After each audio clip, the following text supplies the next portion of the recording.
Your spirit and guidance be in us as we work for the benefit of all our people, for peace and justice in our land, and for the constant recognition of the dignity and aspirations of those whom we serve. Amen.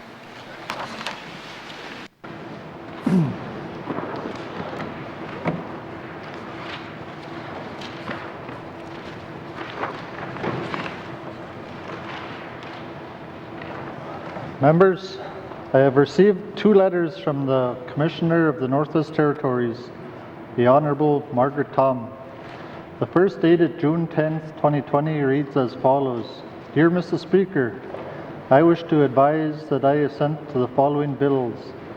Bill 6, an act to amend the Legislative Assembly and Executive Council Act, and Bill 7, Appropriation Act Operations Expenditures 2020-2021.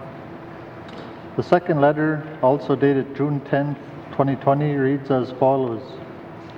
Dear Mr. Speaker, I wish to advise that I recommend to the Legislative Assembly of the Northwest Territories the passage of Supplementary Appropriations Act Operations Expenditures Number 1, 2020-2021 during the second session of the 19th Legislative Assembly.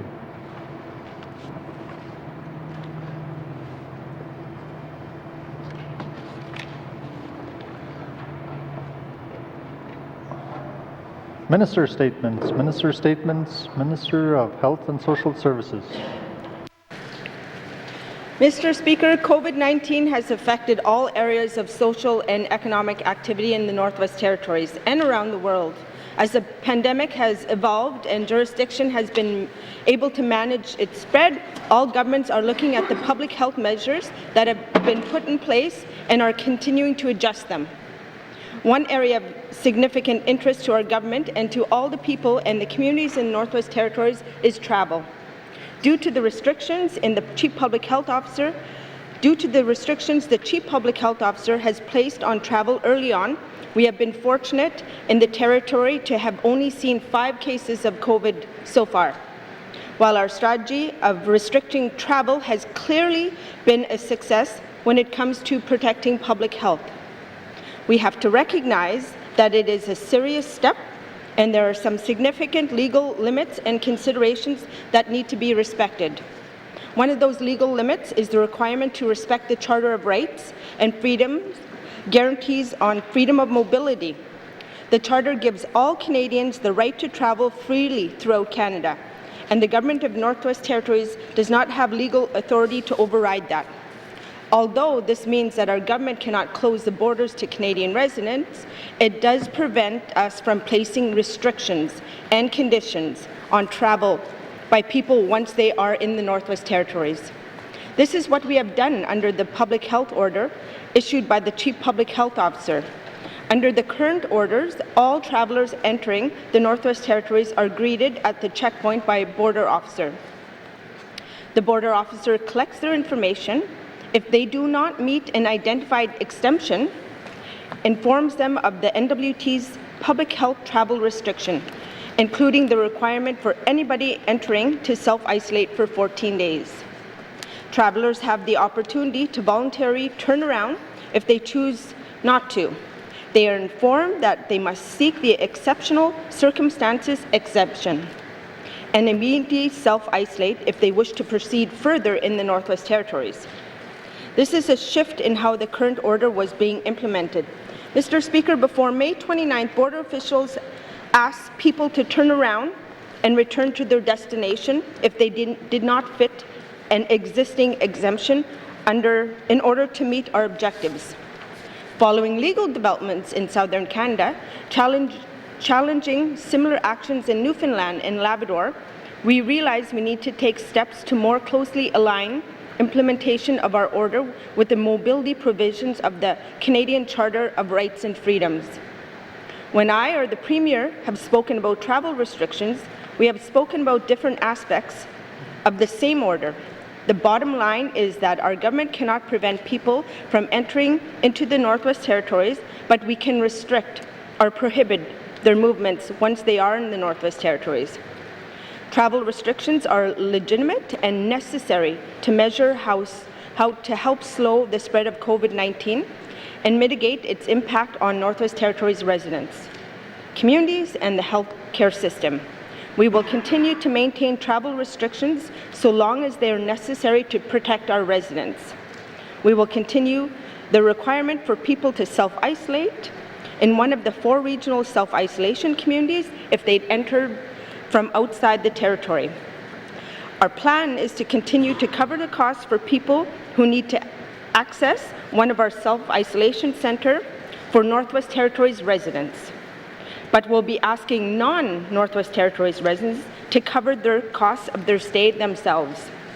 Mr. Speaker, we recognize that our public health measures have been adjusted to meet the realities on the ground and the threat of the pandemic challenges. We will review our measures and adjust them to reflect the current situation. We'll also continue to strive to make sure our orders are in line with the necessary legal requirements and that the way we describe them are clear and accurate. COVID-19 is a dynamic situation, and how we've responded has changed. It will continue to change, Mr. Speaker, and so will the way we describe our response publicly. We recognize that this can be confusing for people, but we commit to doing a better job to explain those changes as soon as we make them and speak about them as clearly and directly as possible. So we have 2 different changes coming this Friday, Mr. Speaker. One change is to travel restrictions that I've been speaking about this afternoon. As I've said, these changes will line up better with the Charter of Rights and Freedoms and will more clearly address leisure travel within the territory. The second change will be the implementation of Phase 2 of relaxing restrictions under the Emerging Wisely plan. I know that all members and all residents of the Northwest Territories are looking forward to Phase 2. We'll be briefing members on Phase 2 tomorrow, Mr. Speaker, and making a public announcement Friday afternoon. While we are able to start revising our public health measures as the pandemic evolves, Mr. Speaker, I want to remind all residents that COVID-19 is not over, and we must still be cautious. Follow the directions and guidance issued by our Chief Public Health Officer to keep our territory safe. Thank you, Mr. Speaker.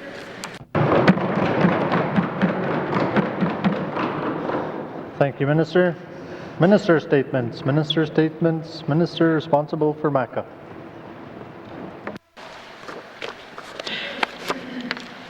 Mr. Speaker, the COVID-19 pandemic is a global crisis on a level the world has not seen in generations. Taking action to slow its spread and protect public health has required leadership from all levels of government.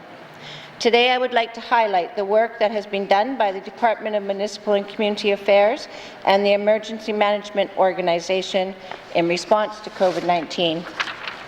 The Department of Municipal and Community Affairs, or MACA, has the mandated responsibility for public safety within the Northwest Territories. To accomplish this, MACA houses the Emergency Management Organization, which provides guidance and coordination for our government and our partners to respond to territorial emergencies. Each government department and external agency continues to be responsible for its own operations and decisions, but by having members of each department attend the meetings, the Emergency Management Organization provides a forum for discussing what they are doing and making sure that their plans align in a coordinated manner. The Emergency Management Organization, or EMO, is also responsible for making sure that all members have good, timely information about the full scope of the emergency response and for identifying potential gaps or the need for additional resources. Typically, the focus for the EMO would be emergencies like floods or fires that only affect a portion of the Northwest Territories and are over relatively quickly. The COVID-19 pandemic is different in that it has affected everybody in the territory, has gone on for many months, and projected to last for some time. This has required the EMO to take on additional tasks and responsibilities that are unique to this pandemic.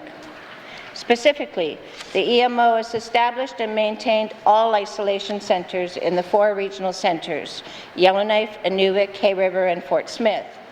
In addition, EMO is supporting check stops or checkpoints at airports and highways to keep track of who is entering the territory and make sure they know about our public health requirements. The EMO also supports the 811 support line.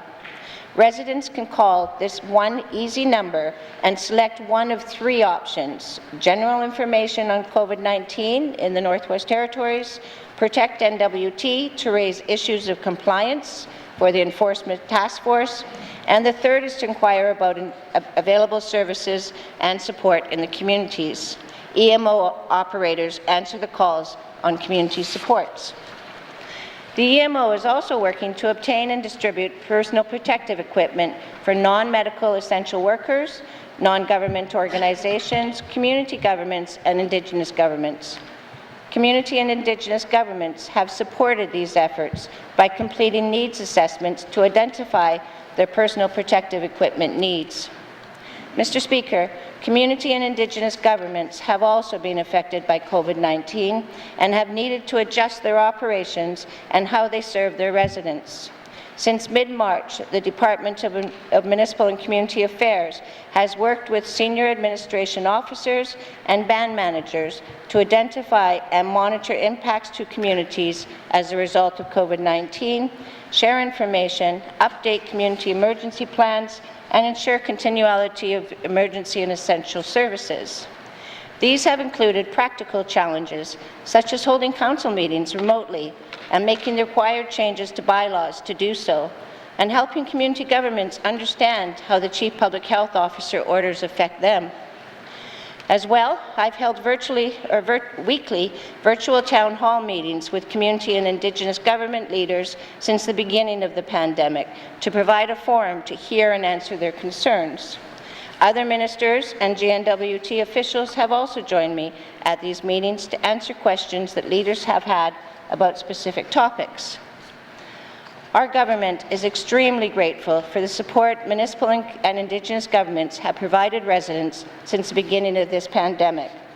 These governments are doing all they can to assist residents, and we would not be where we are without their support. I'd also like to say thank you to all the staff from the various departments who are involved with the EMO.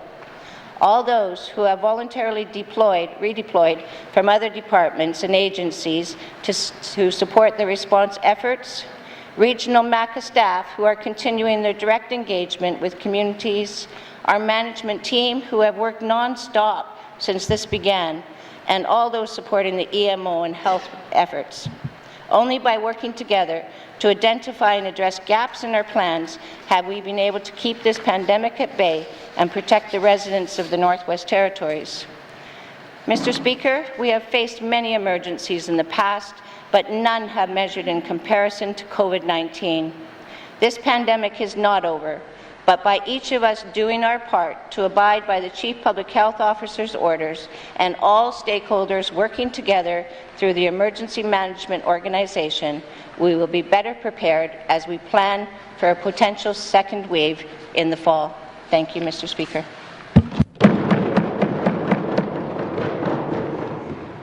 Thank you, Minister. Member statements. Member for Trinity-Weldy. Mr. Speaker, today I chose to wear my moccasins to feel a little closer to the ground for what I'm about to say. Yesterday, I listened to a few of my colleagues talk about police brutality, racism, and racial inequalities that people are still experiencing and are feeling out there. And the key word there is feeling. During session yesterday, somebody sent me a photo of my daughter, and I'm looking at it now. She looks so beautiful. Of Sina, my youngest daughter, taking part in the march against racism yesterday here in town. And I felt incredibly proud. And I talked to her a bit about afterwards, and I could have shared some stories that I experienced. I could have told her, some of the racist notes I used to get in my locker as a mountain. I could have shared some stories of me being followed around and asking me, "Are you there going to buy something with in a store in Lethbridge by a store staff?" Being hovered over. I could have shared some stories about saying we don't necessarily need Aboriginal people in your job in a boardroom, not too long ago in a mining room boardroom. I could share those stories with her, but I'm not. So, I think that it was important that, Mr. Speaker, that I wanted to teach togetherness and love above all else to my daughter. And I asked her again. She said that, why did you walk there? I want to know what she felt. And she said, I walked there for my oldest sister, my oldest sisters, because they still experience racism in the classroom. I'm like, that really struck home. I felt a lump in my throat, but I'm glad we're teaching her the right way. And but I want to focus on the positives. I didn't want to share those negative stories with her because I want those stories to die with me. That's it. Move on and focus on the positives. And Mr. Speaker, we're now in the year 2020, not 1492, not 1867, not 1968. So why are we still feeling this way? Why are people still experiencing this hatred and ill will? And I always turn to what the elders taught us and what my great-grandparents taught me, and I mentioned it in a social media post last week, is, they taught me always be respectful. Listen. And they directed this at me specifically. They said to speak slowly. You speak too fast, my boy.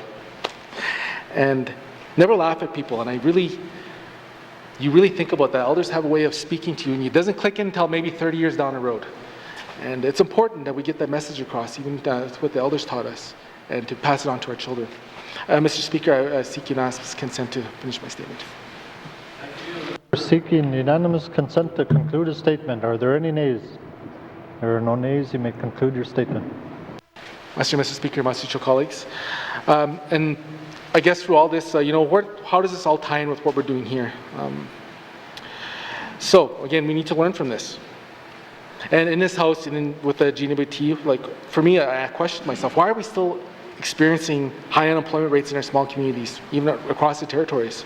Low graduation rates, disproportionately high incarceration rates.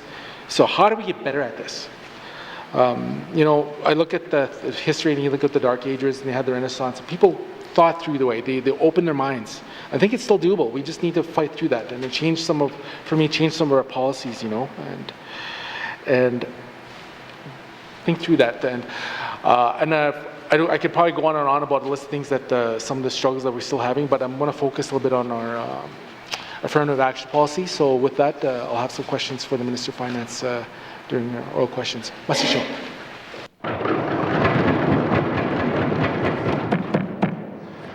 Thank you, Member for Tunade-Welday. Member statements. Member for Thabacha. Thank you, Mr. Speaker. Mr. Speaker, on June the 22nd, 2002, the Salt River First Nation Treaty Land Entitlement Claim was signed by several signatories, which includes both the Government of Canada and the Government of the Northwest Territories. Mr. Speaker, the Salt River Land Entitlement Claim was signed 18 years ago, yet its full implementation remains undone. This is not okay, Mr. Speaker. In fact, it is unacceptable. This is clearly an outstanding matter that the people of Salt River and Fort Smith have been waiting to see fully implemented after nearly 2 decades of constant delays, excuses, and trilateral negotiations that amount to nothing. As former Salt River Chief, I can attest personally to these roadblocks because I had to deal with them for 12 years while in leadership there. Mr. Speaker, Salt River has faced endless roadblocks in implementing provisions of their agreement, which has restrained good faith negotiations between Salt River and the Crown, and has halted advances on infrastructure, housing, wellness, and other potential services on reserve lands. For example, the stalling of this claim has prevented Salt River from developing basic and critical infrastructure, such as water and sewer and lift station, among others. This means that despite Salt River being shovel-ready to build critical infrastructure, they aren't able to because the federal and territorial governments had stopped it from happening. Therefore, Mr. Speaker, since the territorial government is an equal signature to the claim, they have a fiduciary responsibility to carry out this claim in a timely manner and in good faith, and to push the federal government to do the same. Furthermore, Mr. Speaker, listed number 1 on top of the 19th Assembly's list of 22 priorities is settle and implement treaty, land, resources, and self-government agreements. That is also reaffirmed in the 2019-2023 mandate of the Government of the Northwest Territories. Thus, we're in this 19th Assembly have a mandate to implement the several outstanding Indigenous land entitlement claims and other self-government agreements that have been ongoing in the N.W.T. for many, many years. I will have questions for the Premier later today. Thank you, Mr. Speaker. Thank you, Member for Sabacha. Member statements. Member statements. Member for Nunavut. Thank you, Mr. Speaker. Stopping clawbacks or income assistance programs. It's my understanding, Mr. Speaker, that prior to September 2007, the income assistance regulation specifically exempted the value of any payments received by the invalid final agreement to beneficiaries from being clawed back to those who are also on income support as clients. When this change happened, payments to beneficiaries of the land claim agreements are suddenly reclassified as unearned income. According to regulations at the time, an unearned income over $1,200 a year would be clawed back. I spoke in this House against this in June 2008, Mr. Speaker. I pointed out that clients who receive dividend checks from the Community Corporation can easily go over the $1,200 limit if they receive GST rebate, the federal child tax benefit, and small gifts from relatives. I argued that this change in regulations is not keeping the spirit of intent of the invalid final agreement. The government specifically exempts payments to the invalid from taxation by the level of government, although the government might argue that technically income support clawbacks are not taxes. They have the same impact as taxes, though, Mr. Speaker, for those clients who are affected. Also argued the benefits that invalid receive under the land claim are a result of traditional rights and the final agreement negotiated in good faith with the Government of Canada. They cannot be put in the same category as gifts, federal programs that Canadians receive and that can be stopped at any time. I understand the N.W.T. has fixed that problem, but now I see that according to Section 20, subsection 4, income assistance regulations under money, the value of the goods excess $500 per year received by a person under self-government agreement, land claims agreement, or impact benefits agreement will be classified as unearned income and contribute to the $1,200 cap of unearned income. Mr. Speaker, our low-income residents need the breaks that they can during this COVID-19 crisis and beyond. Why we try to get them back on their feet. The N.W.T. exempts residential school compensation as unearned income. They should do the same for these claims and beneficiaries. Mr. Speaker, I will have questions to the Minister of Education, Culture and Employment at the appropriate time. Thank you. Thank you, Member for Nunavut. Member statements. Member statements. Member for Mumphrey. Mr. Speaker. Mr. Speaker, in Edzo, Speaker, the Chief Jimmy Bruno School, when I was about 50 years ago, I was in the Chief Jimmy Bruno School. It's been quite some time. 50 years ago, I was at the Chief Jimmy Bruno School. The last time they did the renovation, it was 25 years ago. So the people from the community of Betchakon, they want a new school to be built. That even the chiefs are asking for a new school, to be built. So, Mr. Speaker, I will talk about this in the community. By building a new school, the students also feel honored. They have a greater interest in attending classes, achieving higher education. Mr. Speaker, students learn better, are healthier and happier, are more likely to participate in extracurricular activities when the school they attend is modern, attractive, and up-to-date. Chief Jim Bruno School in Edzo is 50 years old, Mr. Speaker. That's half a century, Mr. Speaker.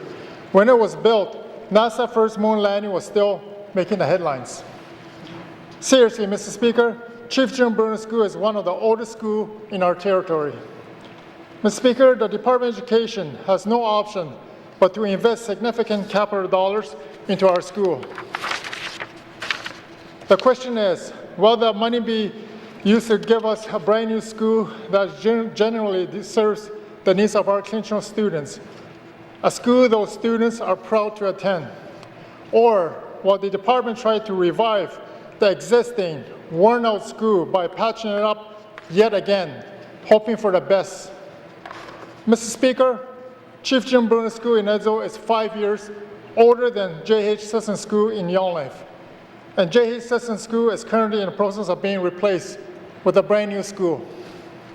Mr. Speaker, the students and parents in my constituency have a strong message for the Minister of Education. They do not want their school to be patched up yet again.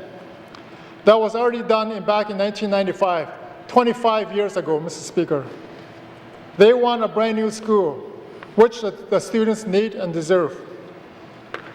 Mr. Speaker, the Minister and I already met with the Clinton Chiefs Executive Council, and their message was crystal clear.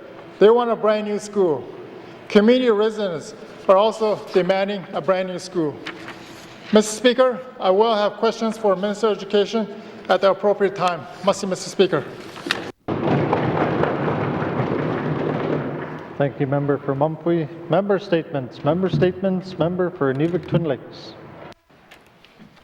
Thank you, Mr. Speaker. Mr. Speaker, today my community is celebrating the achievement of the 2020 graduating class of East 3 Secondary School by holding an outdoor ceremony and a public parade celebration. These students have had to complete their studies in a way that none of us have ever done or imagined. I'd like to take this opportunity to first congratulate all of them on their graduation today and acknowledge all the hard work that they've put in to get where they are today.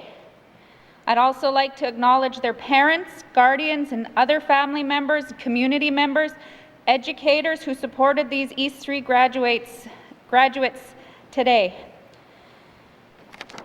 They've all have managed to be celebrating their graduation today. They have overcome challenges that were thrown at them with no face-to-face classes and only using technology to communicate with their instructors.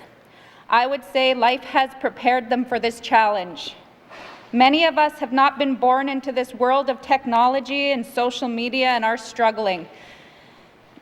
But they have overcome this and achieved their goal by graduating today. Congratulations to the East 3 Secondary Class of 2020 on your accomplishments. I would also like to take this time to congratulate all those students from my community who have also completed their post-secondary studies this year with all the challenges they had to overcome to complete. So I congratulate all of those students that are currently in and finished their year, the ones that have graduated, and they're all going home now. So I just want to make sure that they're well appreciated, and I want to celebrate with them today. But I'm here, so thank you, Mr. Speaker. Thank you, Member for Twin Lakes. Member statements. Member statements. Member for Decho.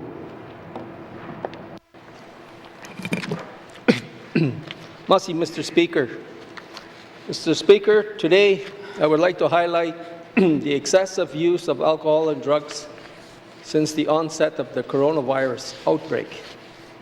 This period of time and the government's need to assist residents to prepare for self-isolation measures brought huge sums of money into the hands of many residents. This period of time also brought a lot of idle time, as many working-class residents were off work and at home, bringing the whole of the Northwest Territories to a standstill. Mr. Speaker, I nor anyone else can dictate what residents should or should not do with their time and money. Unfortunately, many chose to turn to the bottle and the assortment of drugs available to them. There are reports that the RCMP and health center staff were run ragged during this period, all related to excessive alcohol and drug use. Mr. Speaker, we are not out of the woods yet in relation to this virus, as there may be a second and possibly a third wave. Mr. Speaker, I can't pinpoint the reasons for all this excessive alcohol and drug use amongst the people of the Northwest Territories. I am almost certain many in our healthcare system can.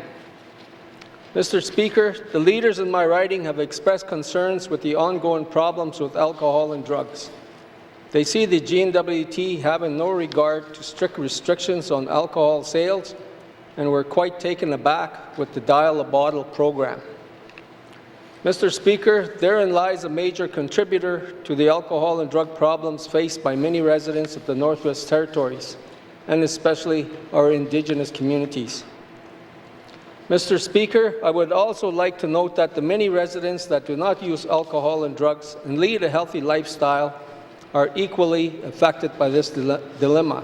Masi, Mr. Speaker. Thank you, Member for Ditchell. Member statements. Member for Framley. Merci, Monsieur le Président.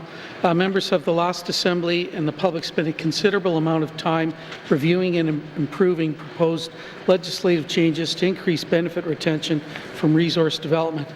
This work was long delayed and meant to start to fulfill the promise of devolution. Amendments were also made to the oil and gas legislation to flip the secrecy onus to make everything public unless there's a good reason not to. We are still waiting to have this new approach come into force. On the mining side, there is the potential for benefit agreements for Indigenous governments before a property goes into production, and possibly even the public may be assured of some benefits. The difficulty is that the Minister, along with Cabinet, have total and absolute discretion over whether any of this will happen, and this may be done on a case-by-case basis. Those holes are big enough to drive entire B-train tanker trucks through as to whether Northerners can anticipate and realize enforceable benefits. A recent May 1st Supreme Court of the Northwest Territories decision on the enforceability and relationship of community investment plans to regulatory requirements highlights how poorly our resources are actually managed in terms of benefit retention. The judge ruled that the secrecy of the oil and gas benefit plan system is the law. Community investment plans are separate from the benefit plans and cannot be enforced by the territorial government even if there was the will to do so. There is no public review process for benefit agreements between the N.W.T and oil and gas companies, and approval rests with the Minister alone. Although benefit agreements or plans may be required for mineral exploration and development through the Mineral Resources Act, all of this is again at the complete discretion of the Minister and Cabinet. I'll have questions later today for the Minister of Industry, Tourism and Investment on what was learned as a result of the Acho-Dene-Ko First Nation court case and when the promises of devolution, including enforceable benefits for N.W.T residents, will be finally delivered and brought into force. Must Mr. Speaker. Thank you, Member for Framley. Member statements. Member for Kamloops. Mr. Speaker, our schools don't only provide traditional learning opportunities like reading and writing. Schools are where children learn to interact and where many children depend on for food and emotional support. COVID-19 has shown us that education of our northern youth is fragile and that access to education is not equitable. When I talk about equitable access, I'm talking about access to the physical resources like hardware, software, internet, and phones needed to access and communicate with schools. However, I'm also talking about the capacity of the child's home to support learning, such as the ability to navigate apps, to stay on top of schoolwork, and to maintain a work-school-life balance. N.W.T schools closed their doors in mid-March, and since then, N.W.T parents have struggled to balance childcare, teaching their children, full-time jobs, and self-care. Some parents have had the capacity and resources to prioritize school. Some have had to accept that working full-time and homeschooling is not a reality that they can achieve, and still others have had no access at all. We have heard stories of no interaction between parents, students, and teachers. Even here in Yellowknife, I have spoken with people who cannot afford internet and do not have access to the hardware required for virtual learning. Although school boards have created paper-based learning packages, many parents use pay-as-you-go cell phones, making the packages difficult to reach.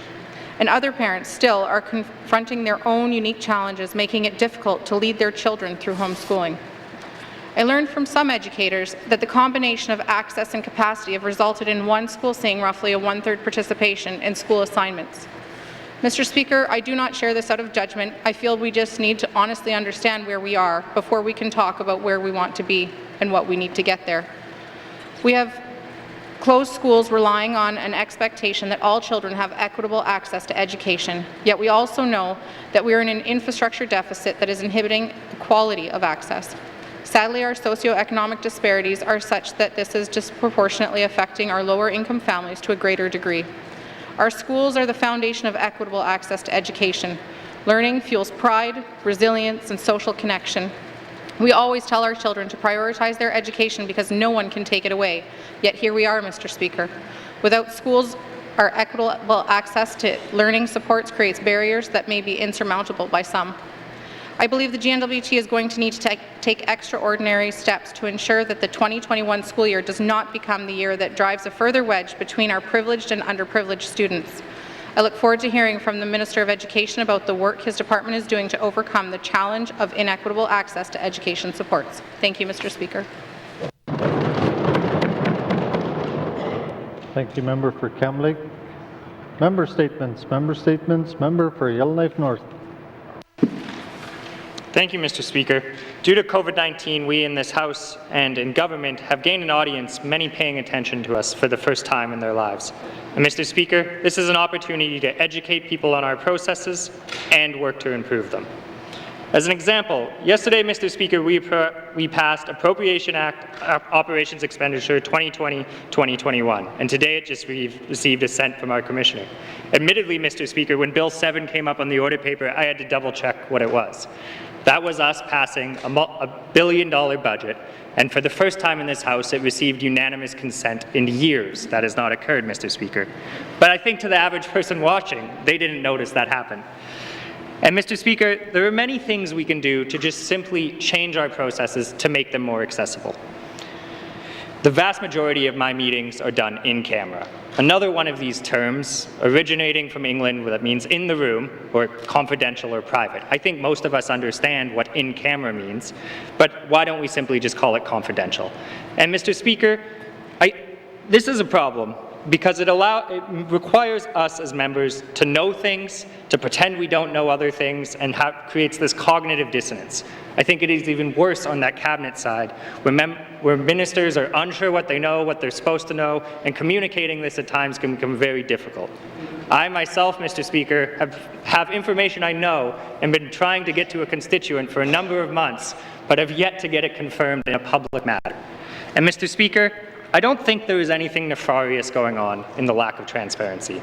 Often as government, we just do things simply because that's the way it always has been done. But I think, Mr. Speaker, there is time that we take a deep look at our processes and how to make them more accessible and transparent to the public. And of course, Mr. Speaker, government needs to operate behind closed doors at times.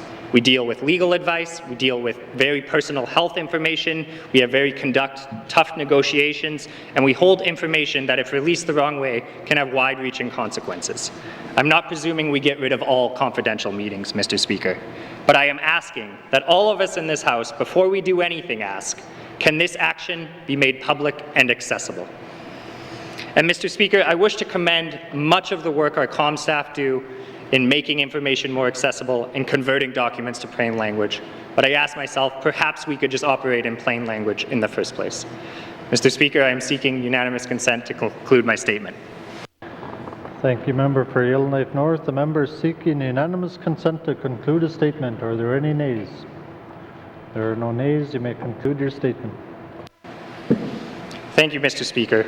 Consensus government is a model that has many strict rules of how our information can flow, and often our own processes are fighting against our need to be transparent. Mr. Speaker, I will have questions for the Honourable Premier about how we can change some of the institutional barriers that limit us from communicating in a straightforward and timely way. Thank you, Mr. Speaker. Thank you, Member for Yellowknife North. Member statements. Returns to oral questions. Recognition of visitors in the gallery. Recognition of visitors in the gallery. Acknowledgements. Acknowledgements. Oral questions. Member for Thabacha. Thank you, Mr. Speaker. Mr. Speaker, the Government of the Northwest Territories is a signatory to the Salt River Land Entitlement Claim, thus has a vital role in implementation. Can the Premier explain why the implementation of this claim has not been fully implemented yet, despite being signed 18 years ago? Thank you, Mr. Speaker. Thank you, Member for Thabacha. Honourable Premier. Thank you, Mr. Speaker. The Government of the Northwest Territories is not a party to the Salt River Treaty Settlement Agreement. It's party to Schedule B. So the agreement is between the federal and the Salt River, but the Schedule B, which is attached to the agreement, addresses the transfer of commissioners' lands to Canada, and it also talks about the Appendix C as regarding the programs and services that you'll receive on the reserve. A trilateral working group has been formed to undertake the discussions pursuant to the terms of reference that have been agreed upon by Canada, the N.W.T, and the Salt River First Nations. We've worked extensively with the Salt River First Nation and Canada to implement the provisions of Appendix C to Schedule B, and will continue to do so. Thank you, Mr. Speaker. Thank you, Honourable Premier. Oral questions. Member for Thabacha. Mr. Speaker, I don't think that is correct, but I will verify it for the next sitting. Mr. Speaker, the Government of the Northwest Territories has equal representation at the trilateral table to ensure that the Salt River claim is implemented. Getting stuck on words of intent for 18 years is completely unacceptable. Will the Premier commit that her government will take proper measures to stop further delaying the Salt River claim implementation for reasons like this? Thank you, Mr. Speaker. Thank you, Member for Thabacha. Honourable Premier. Thank you, Mr. Speaker. Again, to my knowledge, the government isn't a party to the land entitlement claim, because it's a reserve.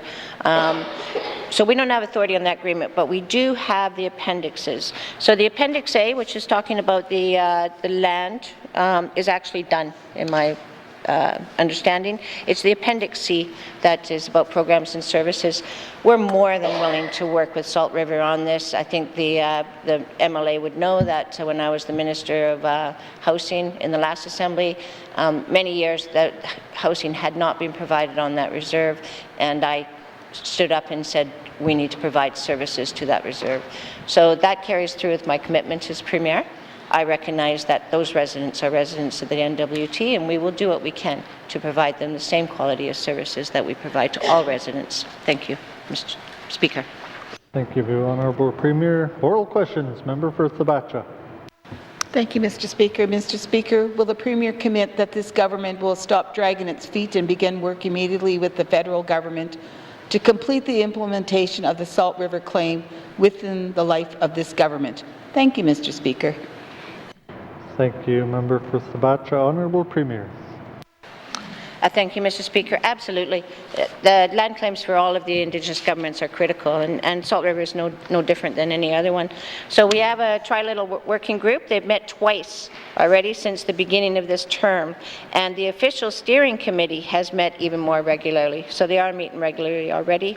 If the Salt River First Nations interested in advancing the treaty settlement agreement with Canada, it might be time that we want to sit down and talk about other strategic approaches to working with the federal government. We're open to working with the Salt River. They are our people, and making sure that Canada does sign off on this as soon as possible. Thank you, Mr. Speaker. Thank you, Honourable Premier. Final supplementary. Member for Thabacha. Thank you, Mr. Speaker. Reserves across Canada are always talking about the colour of the water on reserves. Well, in Salt River, we have no developed lots to build infrastructure on.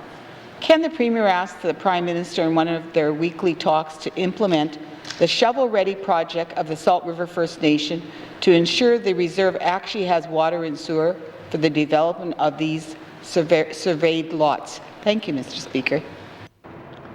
Thank you, Member for Thabacha. Honourable Premier. Thank you, Mr. Speaker. This is critical. I mean, people need to, it's too bad COVID-19 hit, and people need to go and see the communities and see how people are living. So the regular member, while she was the chief, did take me to the reserve and showed me some of the issues that they were seeing. And I advocate as soon as possible all members do that. So absolutely, I've already written a letter of support to the Salt River First Nations when they put in the proposal for these shovel-ready projects. So that is a commitment that I've already done and will carry forward. However, Mr. Speaker, I can't commit to bringing it to the weekly meetings with the Prime Minister because those weekly meetings are with premiers from across Canada.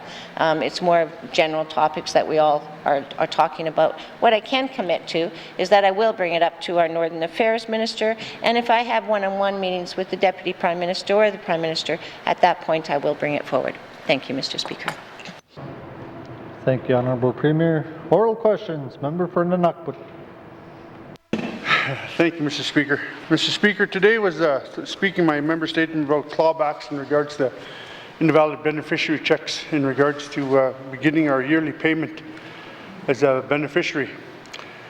Is it correct in my understanding that beneficiary checks that since used to be exempt from income support on clawback since 2007? Thank you, Mr. Speaker. Member for N.W.T. Minister responsible for Education, Culture and Employment. Thank you, Mr. Speaker. I spent a lot of time trying to learn the file, and I think I've done pretty well, but I'm not up to date on what happened back in 2007, so I can't confirm what the status of the program was in 2007. Thank you, Mr. Speaker. Thank you, Minister. Oral questions. Member for N.W.T.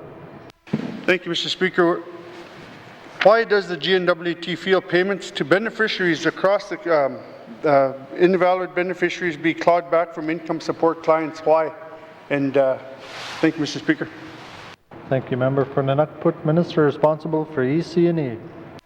Thank you, Mr. Speaker. So I understand the members using the term clawback, but it's not like we're taking people's money. What happens is the income assistance program is there to provide people with the basic needs. And so if there's money coming from another source, then that money goes towards the basic needs, and the amount, that gap, is lessened. So that's the situation here. With that said, this is the first time I'm hearing about this, and this is different than money that is comes from an impact benefit agreement or a land claim. This is money that is earned through the corporations, I believe, and so it is earned income. But that being said, I'm willing to look at this. This is, like I said, it's the first time hearing about it, but I'm hearing lots of suggestions from the members, so I'm happy to sit down and look at the different types of income that is exempted. Thank you, Mr. Speaker. Thank you, Minister. Oral questions. Member for N.W.T. Thank you, Mr. Speaker. Mr. Speaker, when they're deducting disability checks, disability benefits, old age benefits, land claim payouts, in regards to how much provision regulations in that, how much does it save the N.W.T on all these clawbacks? What should be given to the people? These are disability, old age. People need help. We're the highest paying for groceries for all in my riding. We're the most northerly riding, and we pay the highest prices. And why are they clawing back what little they get? And because our government, we don't have jobs to provide up there. Thank you, Mr. Speaker. Thank you, Member for N.W.T. Minister responsible for EC&E. Thank you, Mr. Speaker. The member is right. Those, members in the people in the Northwest Territories, and especially in the members' riding, pay more than anyone else in Canada, and that's why the income assistance program in the Northwest Territories pays much more than any other program in Canada. Thank you, Mr. Speaker. Thank you, Minister. Oral questions. Member for N.W.T. Thank you, Mr. Speaker. Mr. Speaker, will the minister commit on amending the income support regulations to exempt claims for beneficiaries from either all land claim groups of they do get benefits once per year? Would the minister commit to amending their clawback system, I guess? Thank you, Mr. Speaker. Thank you, Member for N.W.T. Minister responsible for EC&E. Thank you, Mr. Speaker. And I already committed to the member to have a look at this, and this is the type of work that I'm glad is getting brought up here, because this is the type of these are the things I was looking into prior to COVID sort of derailing things. So it's nice to get back to business as usual. And I've made an offer to the Standing Committee to make a presentation where we can sit down and have some more in-depth conversations on this, and I look forward to it. Thank you, Mr. Speaker. Minister, oral questions. Oral questions. Member for Frame Lake. Merci, Monsieur le Président. My questions are for the Minister of Industry, Tourism and Investment. Earlier today, I mentioned the recent Supreme Court of the Northwest Territories decision on the Acknowledgements First Nation case on the relationship of community investment plans to regulatory requirements under oil and gas legislation. Can the Minister tell us whether she has read or been briefed on this important case, and what, if any, changes her department are going to make to ensure Indigenous governments and all Northerners benefit from resource development? Merci, Mr. Speaker. Thank you, Member for Frame Lake. Minister responsible for Industry, Tourism and Investment. Thank you, Mr. Speaker. Mr. Speaker, yes, I am aware of this case. We are working to update our benefit plan guidelines that do exist under our oil and gas legislation. When it comes into force, the MRA will give us the ability in law to establish measures that will generate benefits for all Northerners. But, Mr. Speaker, I must remind the member that Indigenous governments and all Northerners are already benefiting from resource development. Every producing mine has an associated social-economic agreement in addition to independent IBAs that are negotiated with Indigenous governments. Since 1996, under our SEAs, the Social Economic Agreements, almost 30,000 jobs have been realized for Northern and Indigenous persons at our diamond mines. These same mines have spent over $16 billion with Northern companies and service providers. Our government receives royalties that ultimately benefit all people of the Northwest Territories. Indigenous governments also share in resource revenues under the Devolution Agreement. We are already benefiting, Mr. Speaker. Let's not forget that. Thank you. Thank you, Minister. Oral questions. Member for Frame Lake. Merci, Monsieur le Président. I want to thank the Minister for that. I'm not prepared to engage her in a debate in question period about whether there are benefits. My purpose here is to make sure that we benefit more from resource development. So in August of last year, the Assembly completed its review and passed amendments to our oil and gas legislation that, among other things, would have done away with much of the secrecy around our management of those resources. Can the Minister tell us when those amendments will finally be brought into force, and what is the source of the delay? Merci, Mr. Speaker. Thank you, Member for Frame Lake. Minister responsible for ITI. Thank you, Mr. Speaker. Mr. Speaker, I'm not sure that work is delayed. Nevertheless, I can tell the member that it is close to completion, and I'm anticipating that we will be able to identify a target coming into force date fairly soon, possibly as early as the end of this month. There are two things in particular that have taken some time.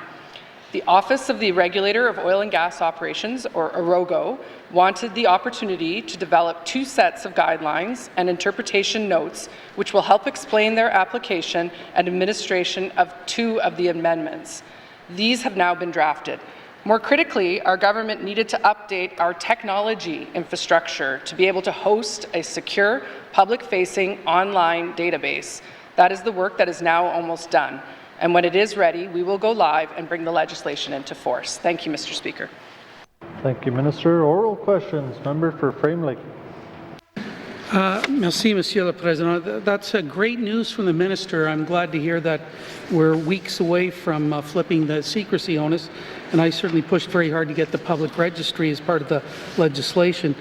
In my statement, I also referenced the extraordinary power and discretion of Cabinet and the Minister in deciding what, how, and when benefits might be secured for mineral development through enforceable agreements or plans. Can the Minister tell us what the implications of the Acknowledgements First Nation court case are in relation to securing benefits under the Mineral Resources Act, and when will those provisions actually be brought into force? Merci, Mr. Speaker. Thank you, Member for Frame Lake. Minister responsible for ITI. Thank you, Mr. Speaker. Mr. Speaker, I don't believe that I'm the first ITI minister to admit that I can't predict the future. The one for sure thing we can take from this court ruling is that when it comes to petroleum projects in the Northwest Territories, a very clear distinction was made between benefit plans and agreements that might be signed between project proponents and Indigenous governments.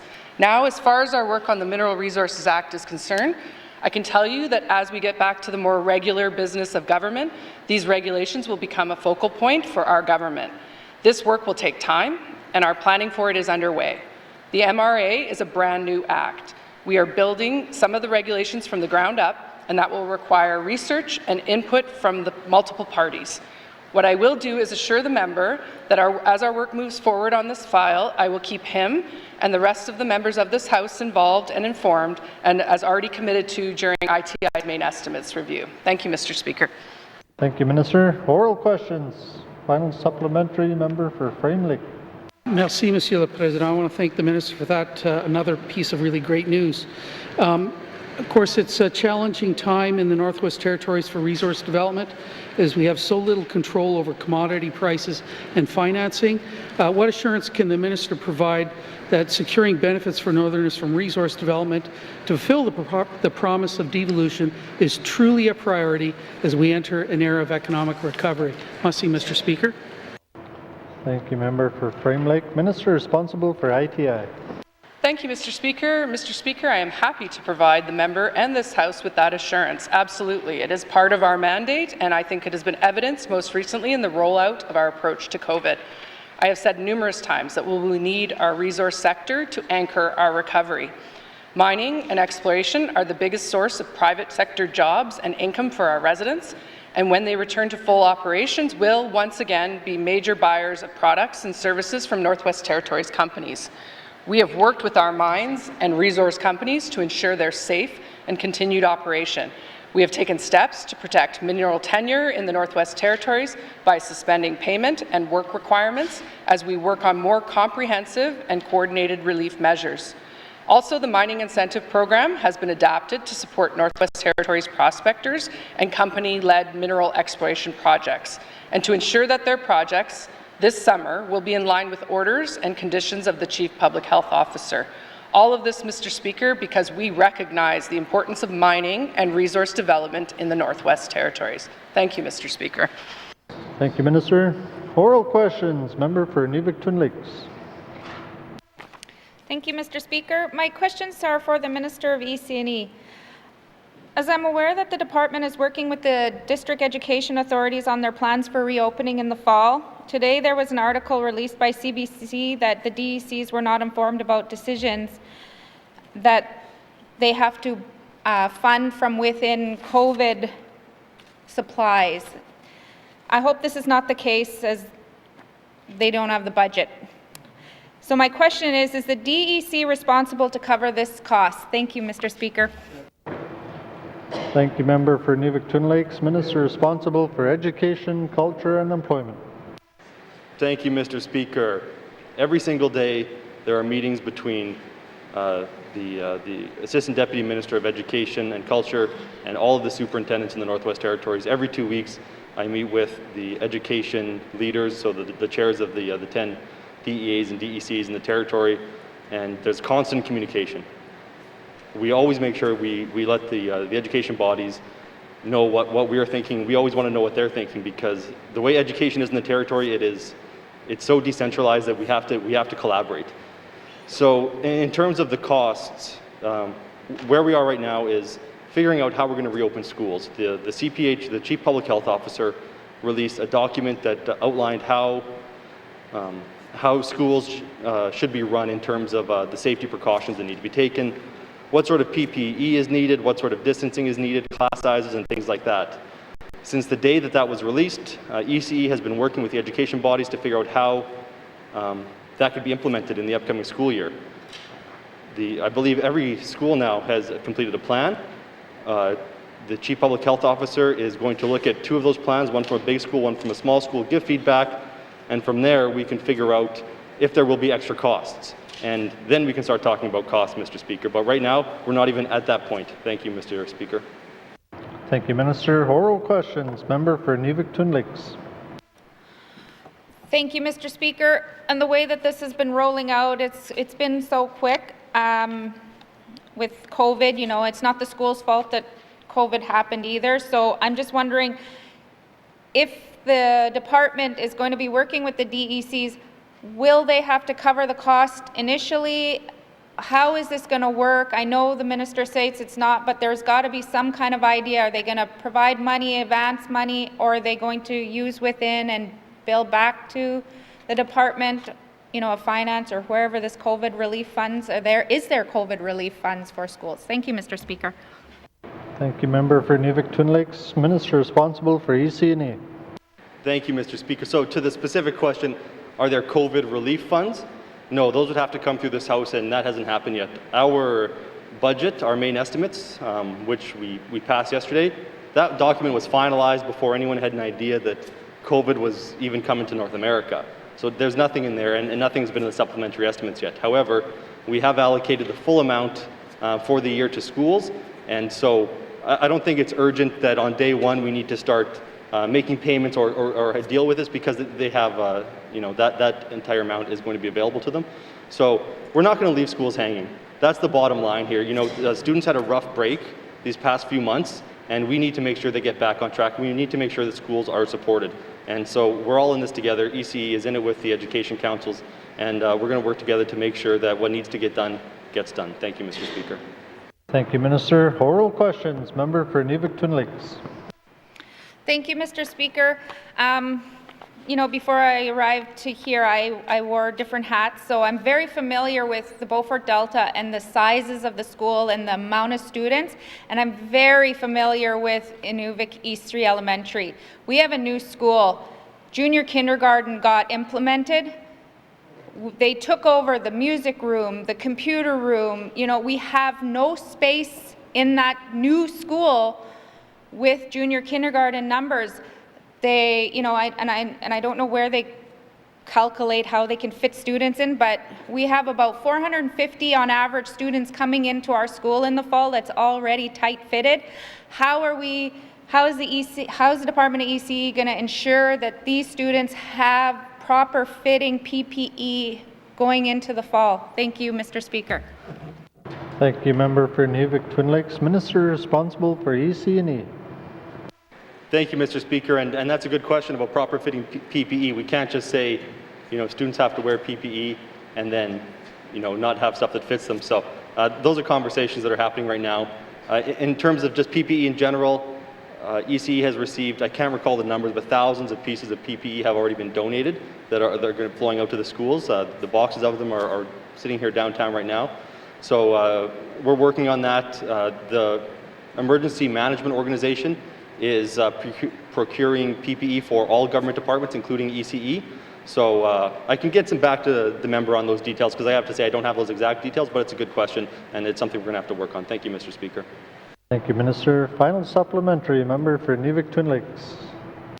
Thank you, Mr. Speaker. I would like to ask the Minister of ECE to collaborate with ITI. I know that there was money available for supplies.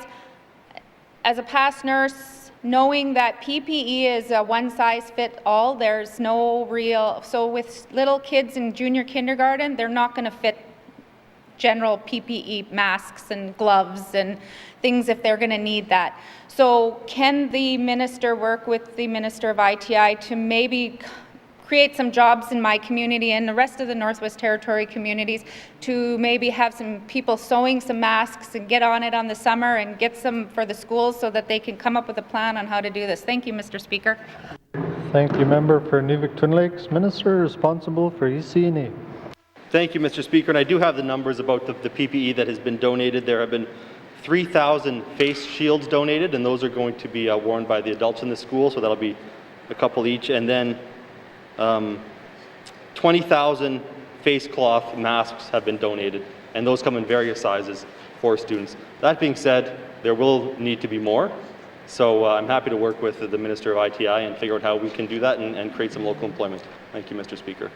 Thank you, Minister. Oral questions. Oral questions. Member for Mumford.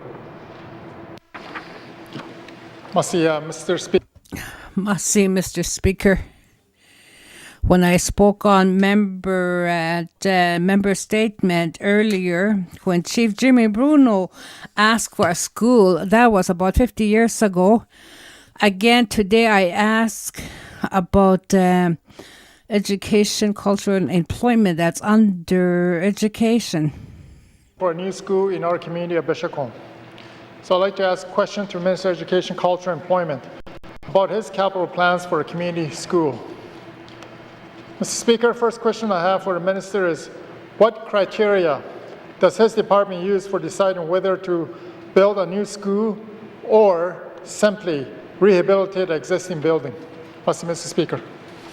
Thank you, Member for Mumphrey. Minister responsible for Education, Culture and Employment. Thank you, Mr. Speaker. And that's a technical question, and what happens is that there is an evaluation of the school done, the structure of it, and a determination made of whether or not it would be more cost-effective to retrofit the school or rebuild it. And when I say retrofit, I don't mean just patch it up. I know that the member said that in his statement, patch it up. The school I went to, the school that my father went to, is 50 years old, and it just got a retrofit and it looks brand new. So it's not just a patch job here and there, it's a full-on renovation. And that determination is made on whether or not whether the school can safely be retrofitted or not. Thank you, Mr. Speaker. Thank you, Minister. Oral questions. Member for Mumphrey. Mr. Speaker. Mr. Speaker, just moving on to the next question is about feasibility. What has the Ministry Department done to determine the feasibility of replacing Chief Jim Bruno School with a new modern school today? Merci. Thank you, Member for Mumphrey. Minister responsible for EC&E. Thank you, Mr. Speaker. So there was a technical evaluation done on Chief Jimmy Bruno, and it's a big school, and part of it is still good. What the technical evaluation showed is that the bones of the school are in great shape. There's part of it, the residence, which it can't be retrofitted, and there's work to be done on the bus garage. But other than that, the Department of Infrastructure has looked into it, and the technical evaluation says the school is in good shape and would last another few decades, I believe, with the retrofit. Thank you, Mr. Speaker. Thank you, Minister. Oral questions. Member for Mumphrey. Merci, Mr. Speaker. Next few decades will be 100-year-old school, Mr. Speaker. This is not acceptable. The school is deteriorating. We may not see it on surface, but it is. The maintenance crew obviously have been telling us as well.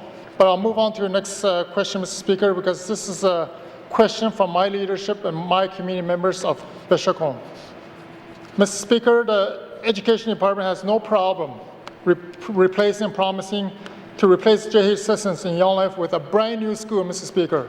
Why is Chief Jim Bruno School, which is 5 years older, not receiving the same treatment or consideration?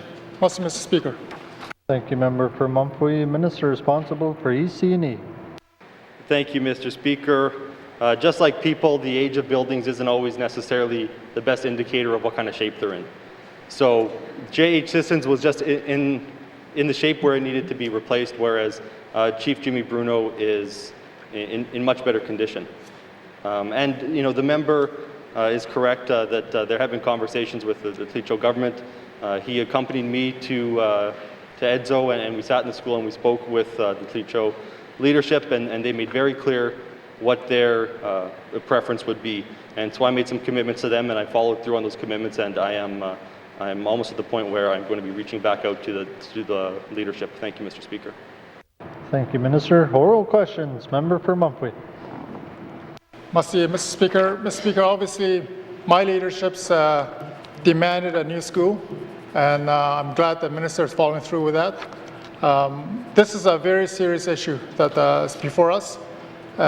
50 plus years old school, and it requires obviously demand from the school that they replace a new school. Mr. Speaker, the next question I have to Minister of Education, Culture, Employment obviously is a decision. Which of the two options, school replacement or renovation of the existing school, is the minister leaning towards? This is a question from my leadership, Mr. Speaker. Merci. Member for Mumphrey, Minister responsible for EC&E. Thank you, Mr. Speaker. And like I just said, I traveled with the member to EDSO, and we sat in the school and we had a conversation with the leadership. And I'm going to go back to the leadership, and we're going to have a discussion. And I don't think it's appropriate to have that discussion here on the floor of the House before I speak with the leadership. Thank you, Mr. Speaker. Thank you, Minister. Oral questions. Oral questions. Member for Trinity Wellesley. Mr. Speaker, and just to go back what I said in my member statement earlier, you know, it's always good to have more inclusion, you know, and I try to tie my member statement into how we should go going for the N.W.T and stuff. So I guess I looked at the affirmative action policy, and there's a line here I thought I should quote. I thought it was important. It says here, "No individual seeking employment, training, or career advancement opportunities in the public service should be disadvantaged or discouraged by attitudinal or systemic barriers." I thought that was an important statement because it had to be said, and I think it still has to be said now. Like we're still talking about it now. So going forward, like we're still seeing this problem of disproportion. You know, we're still like seeing people in jails, Aboriginal people in jails, like low graduation rates and stuff. And now I still get calls about the hires. You know, we're still getting all those people from down south that are getting our jobs, taking our jobs away. You know, that's what I'm hearing. But it'd be nice to get some questions here. So my first question, I guess, is to the Minister of Finance is, what is the current status of our affirmative action policy, and when was the last time this policy was reviewed? Mr. Speaker. Thank you, member for Tunade-Welde. Minister responsible for Finance. Thank you, Mr. Speaker. Mr. Speaker, the affirmative action policy in some form or other has been certainly around for quite a long time, and it does indeed aim for exactly as the member noted, which is to ensure that we have a representative workforce, and it does provide an opportunity to give preferential access to certain target groups. As far as the reviews, Mr. Speaker, there have been some efforts towards a review as early as 1997. Standing committee was involved in the production of a review, 2000 again, 2005, and there's certainly been work since then looking at the policy over the last 10 years, but it has never actually made it to the point of a full and final review. Thank you, Mr. Speaker. Thank you, Minister. Oral questions. Member for Tunade-Welde. Mr. Speaker, and thank you for the Minister for that response. And I think I said before in this House as well that, you know, for any population, working population, should always be representative of the population it serves, and we're still not seeing that. So I guess with that, with what she just said, what the Minister said, is there going to be any policy reviews within the life of this Assembly? Mr. Chair. Thank you, member for Tunade-Welde. Minister responsible for Finance. Thank you, Mr. Speaker. Mr. Speaker, with the opportunity for review and the opportunity for change certainly comes with risks. I can certainly say that it is my intention to look at that policy and move it forward to determine if a review would be what is really in the best interests and achieves the goals that we have for it. Though there are, and I guess where I'm going at with that is that it's figuring out what we want to get out of the affirmative action policy that we're not getting. What is it that we are not getting that we'd like to see changed? So I suppose in a sense that's be a review, Mr. Speaker, but as far as what that will look like and where it'll go and what the end result will be, certainly I can't say. But I acknowledge I've had many questions about the affirmative action policy already. It doesn't seem to be achieving the things people want it to achieve, the things people think it should achieve, whether or not it is achieving its actual content or not. And so it is time to look at whether or not there's better ways of achieving those goals. Thank you, Mr. Speaker. Oral questions. Member for Tunade-Welde. Mr. Speaker, and again, thank you for that response.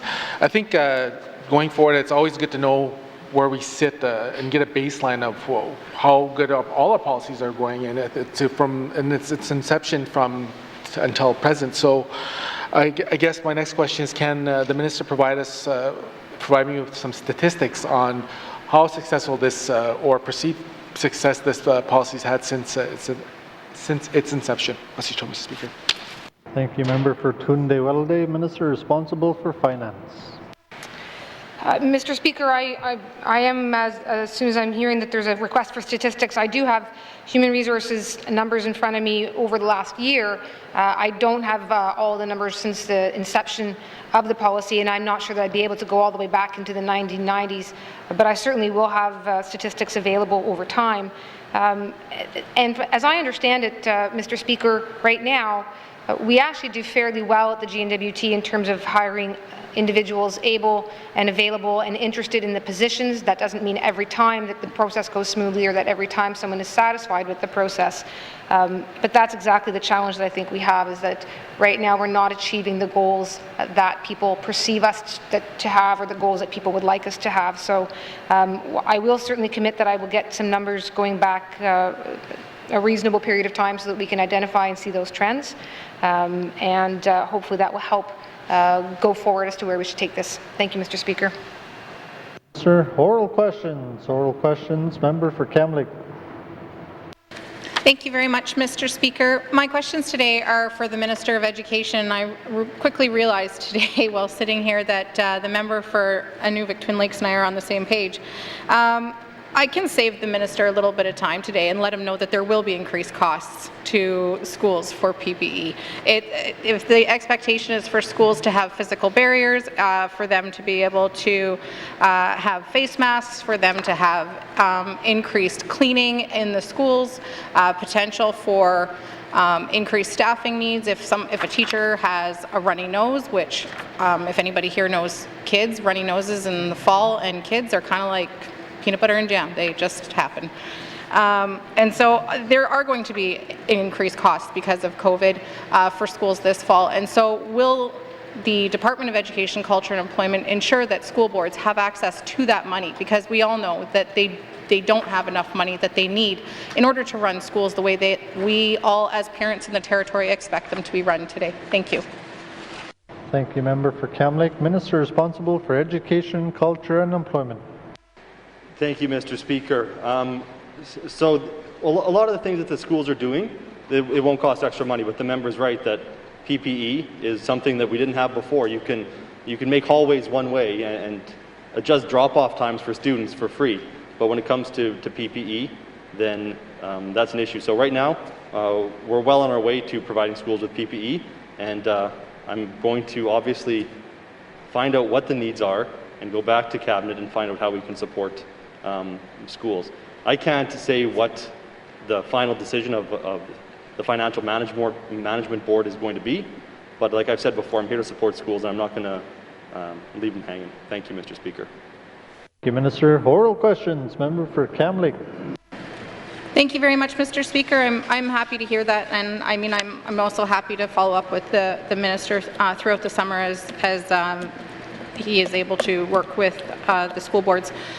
It was also brought to my attention that in my constituency, and I'm sure that this is consistent throughout the Northwest Territories, in the rush to get students set up at home, many of the schools emptied their resource and supply stashes so that children would have access to many learning items, whether it be books, markers, workbooks, anything they could get their hands on. Some kids even were able to go home with Chromebooks. And so for the start of the school year in fall, if students are in the schools, the schools are going to be starting with already a deficit of resources. And so I'm wondering if the minister would be willing to help the schools replenish those resource stashes and to count that as a COVID expense. Thank you. Thank you, Member for Kamloops. Minister responsible for EC&E. Thank you, Mr. Speaker, and it's my understanding that anything that can be counted as a COVID expense should be counted as a COVID expense, and then we're going to give the bill to the federal government and hopefully they pay. So, like I said, we're trying to figure out what situation every single school is in. Like that's the process that we're undertaking right now, and then we can sit down and have these conversations, and I'm here to support the schools.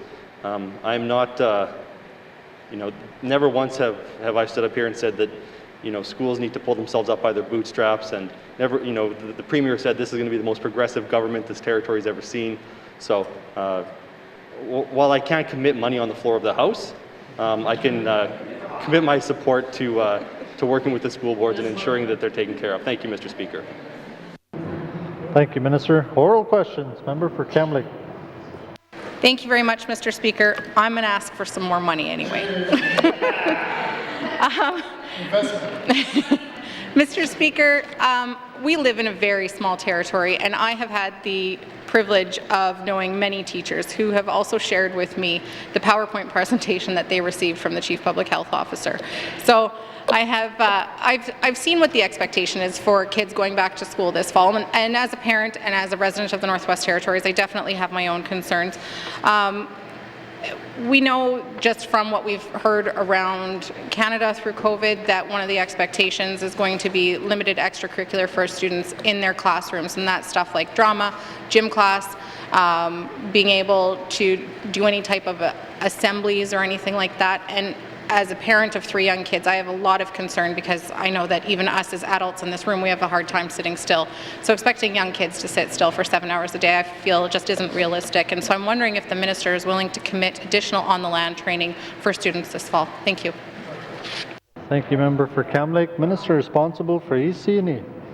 Thank you, Mr. Speaker. And like I said, I'm not the one who signs the checks around here, but I'm anxious to see what the schools have come up with, because the member is right. There are a lot of restrictions on what can be done. There's no singing in schools, which is one of the saddest things I think about saying.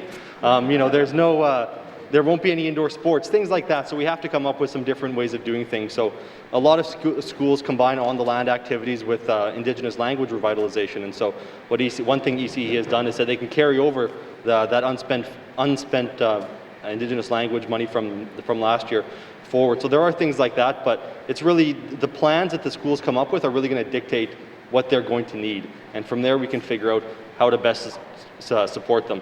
Like I've said before, I feel like the education minister who's already lost a year of school, and I'm not going to lose another one. So whatever we can do to ensure that students have the best possible education given this situation, I'm willing to do. Thank you, Mr. Speaker.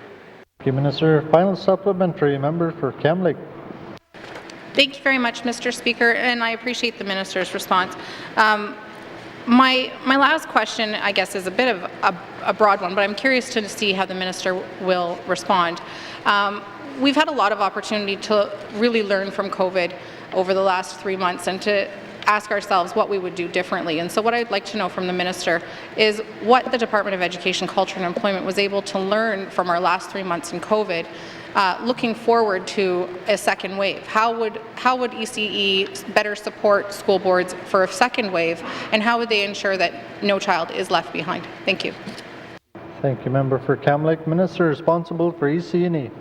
Thank you, Mr. Speaker. And it is a big question, and especially because the delivery of education is out of ECE's hand. It is so decentralized that it's the education bodies that are delivering education.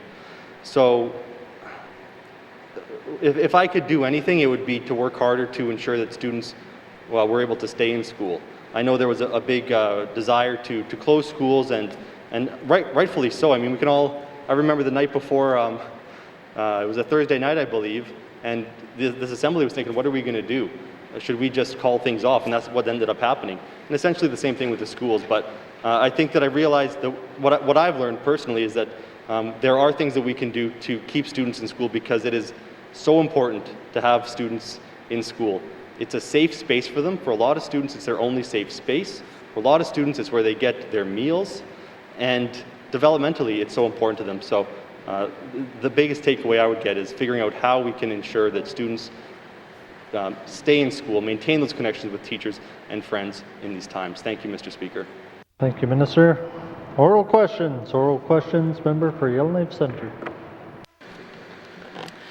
Thank you, Mr. Speaker. Mr. Speaker, my questions are for the Minister of Health and Social Services.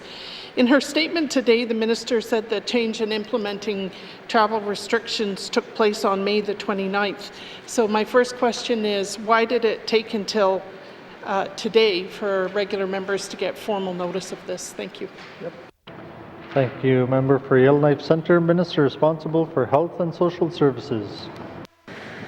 Thank you, Mr. Speaker. Mr. Speaker, like I said in my statement, our department our Office of the Chief Public Health Officer has been working hard looking at putting together the Emerging Wisely plans, looking at each of the different phases, while in the meantime looking at border restrictions and putting in place some of the measures that have happened.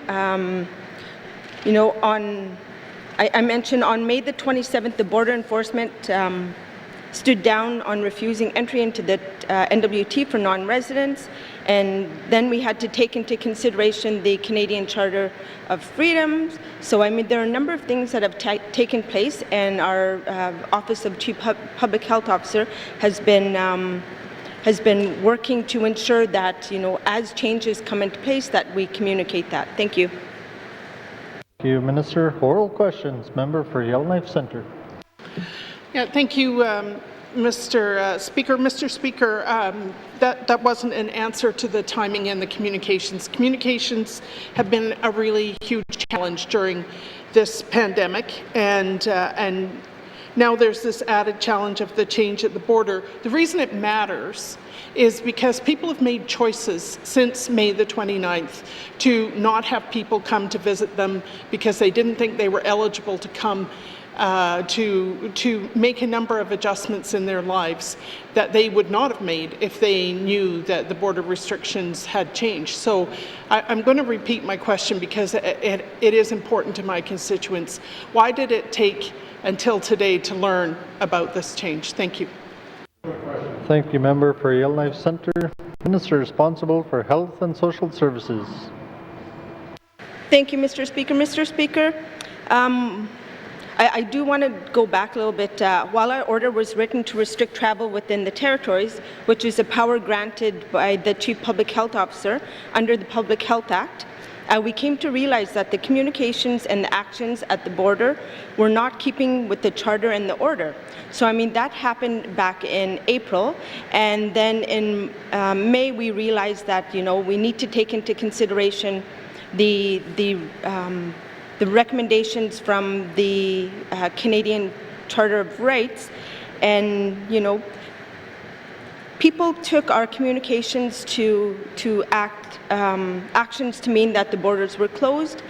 Our Office of the Chief Public Health Officer took that into consideration. Yes, I agree it's taken some time for us to communicate that, but as soon as we did find out within our cabinet, that's what we did. Thank you, Mr. Speaker.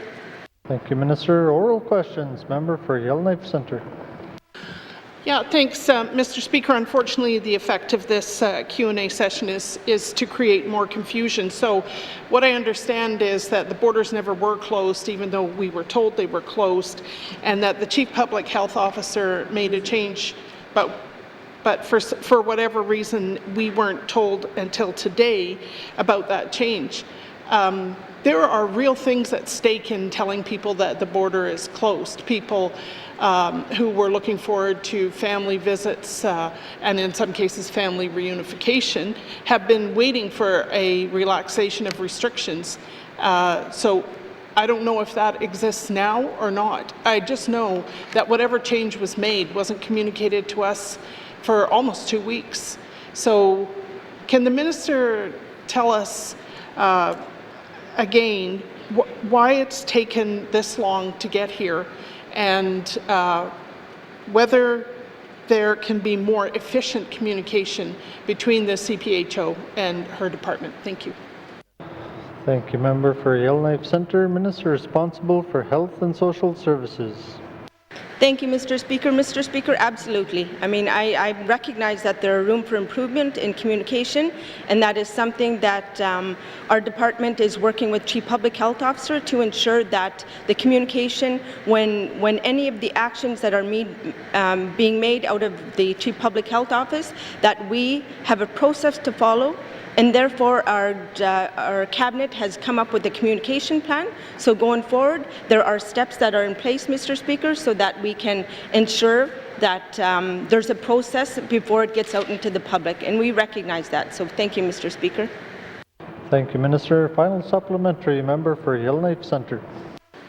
Thank you, Mr. Speaker. Thank you to the Minister for that answer.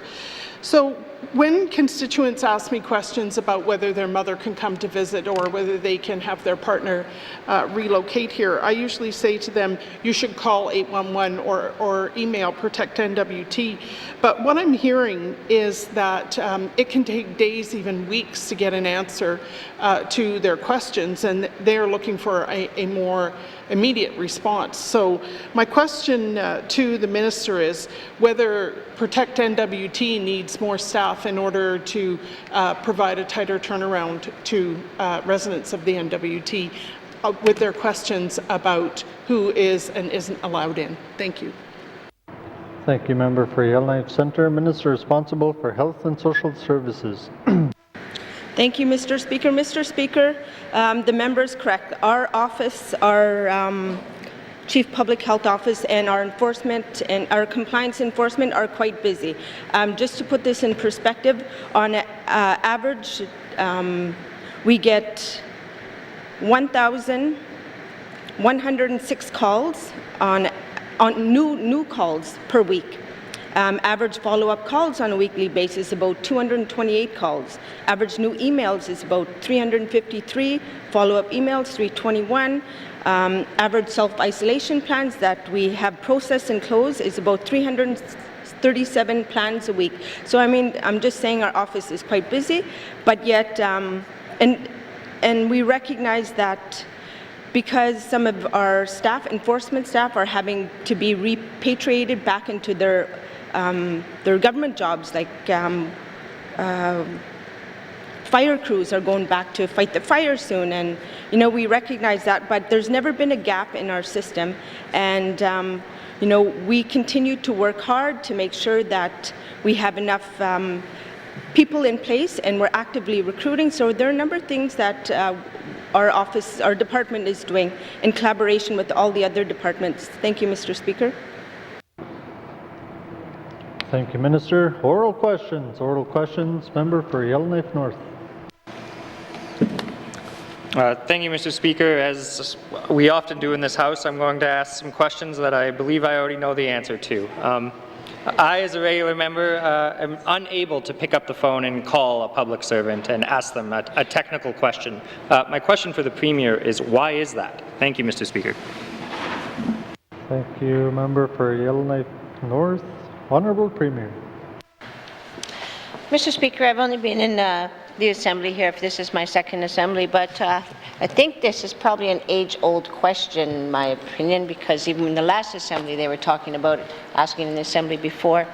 So when I first was in the Assembly 4 years ago, I thought it was okay. Anybody could pick up the phone and call my staff. In fact, I think I gave that direction to an MLA. It soon bit me, Mr. Speaker. The reason that we try not to, there's two reasons. One is accountability. It's really important that ministers know the issues that are going on in the departments, because if we don't know, how are we going to change things? So that's one thing. The other thing that was even more important to me, maybe not at the same level, but was critical for me in making a decision in the last Assembly, was the intimidation of staff. Staff complained about it. They said that when an MLA goes to their office and asks them, they feel tense. They don't know what to say to them. They automatically see them as an MLA. They can take their job away. There's a whole bunch of power and inequalities with that. So those are the reasons, Mr. Speaker. It's about accountability and protecting our staff. Thank you, Mr. Speaker. Thank you, Honourable Premier. Oral questions. Member for Yellowknife North. Thank you, Mr. Speaker. And what I believe has happened here is that there has been some very egregious examples in the past of MLAs really crossing the line and getting political with staff. And I believe the spectrum has swung to the full other side of the spectrum, where simple technical questions that are better suited to a phone call go through multiple email chains. And I would encourage the Premier to look at this policy and try and change the culture such that sometimes a nuanced conversation can happen over the phone. My next question, Mr. Speaker, is I recognize some of the limitations in myself as an MLA in talking to public servants, but I believe this limitation has been more and more imposed on journalists. So my question is, are journalists allowed to pick up the phone and talk to any member in the public service? For example, could a journalist talk to the lead negotiator for a KHO, a member in the Premier's own department? Thank you, Mr. Speaker. Thank you, Member for Yellowknife North. Honourable Premier.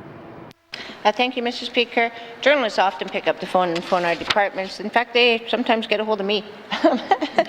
Again, it's not about trying to keep secret. It's about processes. So when you talk about the ACHO, when you talk about land claim agreements and stuff, there's a risk there. Those are partnerships between my department, the government of the Northwest Territories, and Indigenous governments.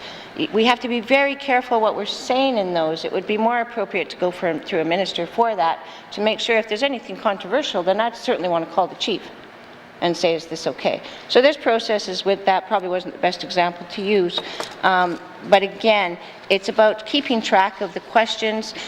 We do have a whole communications department. When the media do go through the communications department, a lot of them can get quicker answers.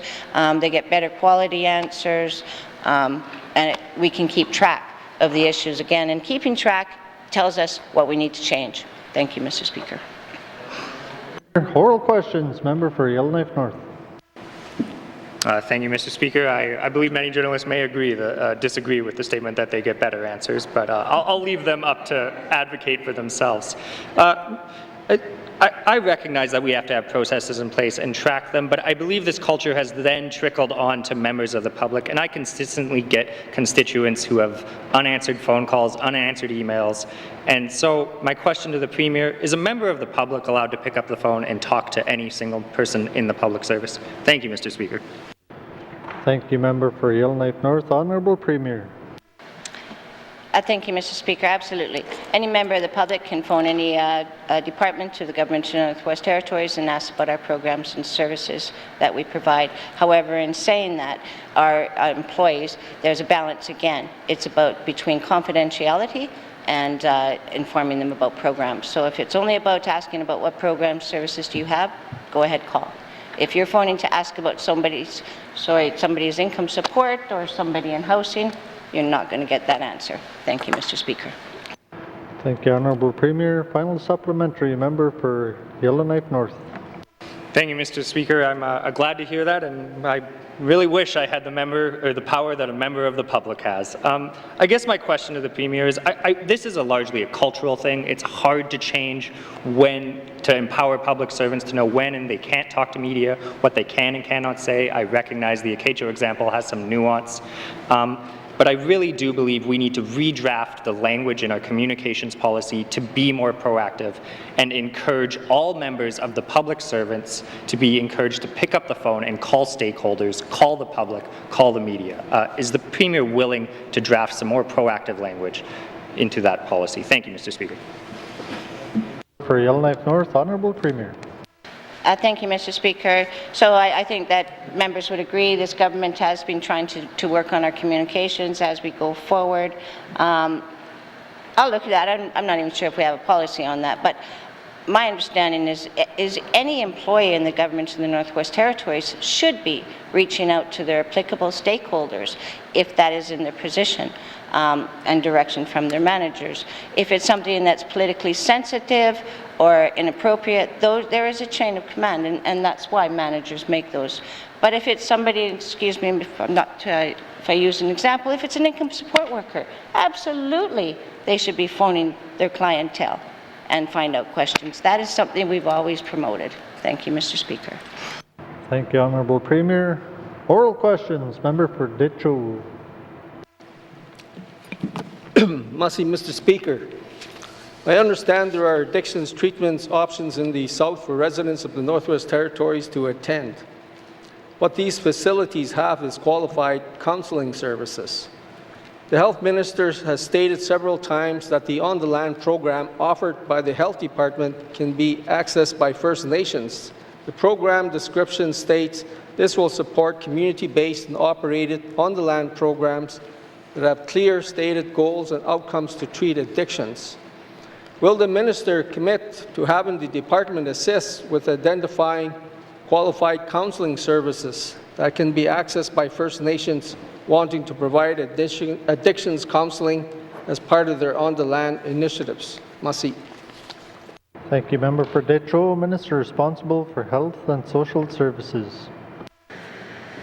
Thank you, Mr. Speaker. Mr. Speaker, the Decho region has a number of supports available for individual experience addictions. The community counseling program is one example that's available to all residents in the region. It's currently fully staffed and is located in Simpson, Providence, and Fort Liard. These counsellors provide support to residents in the Decho communities using telephone for communities that don't have a resident counsellor. Since the onset of COVID-19, the community counseling program has shifted from providing service over the phone or using virtual options like Zoom or FaceTime.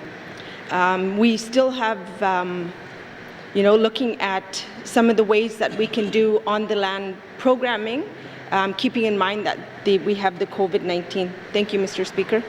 Thank you, Minister. Oral questions. Member for Decho. Merci for that. They also state that they have a variety of supports and tools, and that a successful aftercare program is required. Will the minister commit to providing funding and resources to First Nations to provide alcohol and drug counselors for the ongoing aftercare program required for a successful addictions treatment program? Merci. Thank you, Member for Decho. Minister responsible for Health and Social Services. Thank you, Mr. Speaker. Mr. Speaker, the department has a budget for mental health and addictions in the tune of $17,463,000. It includes on the land, it includes facility-based addiction treatment programs, community-based counseling, youth addictions prevention, withdrawal management models, aftercare, actions that support addressing homelessness. So there are quite a variety of programs that our department is doing to address the mental wellness and addictions. Thank you, Mr. Speaker. Thank you, Minister. Oral questions. Member for Decho. Yeah, merci for that. On my first one, she states that they have community counseling programs, but she didn't answer the part whether they would be available to First Nations as part of their on-the-land initiatives that's going out on the land, whether it's down a river or in a winter program. So I didn't get an answer on that one. If maybe the minister can clarify on that one. Merci. Member for Decho, Minister responsible for Health and Social Services. Thank you, Mr. Speaker. Mr. Speaker, the first question was kind of a twofold question, so I maybe answered the first one, but not the second one. So on the second one, in terms of the on-the-land funding is a partnership between the Department of Health Social Service Authorities and the various Indigenous groups to provide on-the-land funding. And these programs that are available to everybody. So thank you, Mr. Speaker. Thank you, Minister. Oral questions. Member for Decho. No more questions. Thank you. Colleagues, our time for oral questions has expired. Written questions. Member for Frame Lake. Merci, Monsieur le Président. My questions are for the Minister of Infrastructure. Please provide a list of all contracts entered into by the Government of the Northwest Territories for work related to the Tolson hydro expansion, including studies on submarine transmission lines from September 1st, 2015 to present, and 1, indicate the date of the contract signing, date of completion or anticipated completion, whether the contract was sole sourced, the value of the contract, the general purpose or scope of the work, whether there were any financial or scope amendments, and a summary of same, the name and location of the contractor. 2, in providing the list of contracts, indicate whether any of the contractors were or are registered under the business incentive policy and receive such consideration in the evaluation of bids or proposals. And 3, what future actions are planned to maximize northern employment, training and business opportunities in future contracts related to the Tolson hydro expansion. Merci, Mr. Speaker. Thank you, Member for Frame Lake. Written questions. Returns to written questions. Replies to Commissioner's address. Petitions. Reports of committees on the review of bills. Reports of committees on the review of bills. Reports of standing and special committees. Reports of standing and special committees. Tabling of documents. Tabling of documents. Minister of Finance. Mr. Speaker, I wish to table the following 3 documents. Supplementary Estimates, Operations Expenditures, number 1, 2020-2021. Statistics Act Annual Report, 2019-2020. And Final Report, Social Return on Investment, Integrated Case Management, February of 2020. Thank you, Mr. Speaker. Minister, tabling of documents. Minister responsible for Health and Social Services. Mr. Speaker, I wish to table the following 2 documents. The follow-up letter for oral questions 251-19(2), Border Security, and a follow-up letter for oral questions 275-19(2), N.W.T Addiction Treatment Facilities. Thank you, Mr. Speaker. Thank you, Minister. Tabling of documents. Tabling of documents. Notices of motion. Notices of motion. Motions. Motions. Notices of motion for the first reading of bills. Notices of motion for the first reading of bills. First reading of bills. First reading of bills. Second reading of bills. Second reading of bills. Consideration and Committee of the Whole of Bills and Other Matters. Table document 30-19(2). Supplementary Estimates Infrastructure Expenditure number 2, 2020-2021. Table document 137-19(2). Supplementary Estimates Operation Expenditure number 1, 2020-2021. With member for Nivik-Twin Lakes in the chair.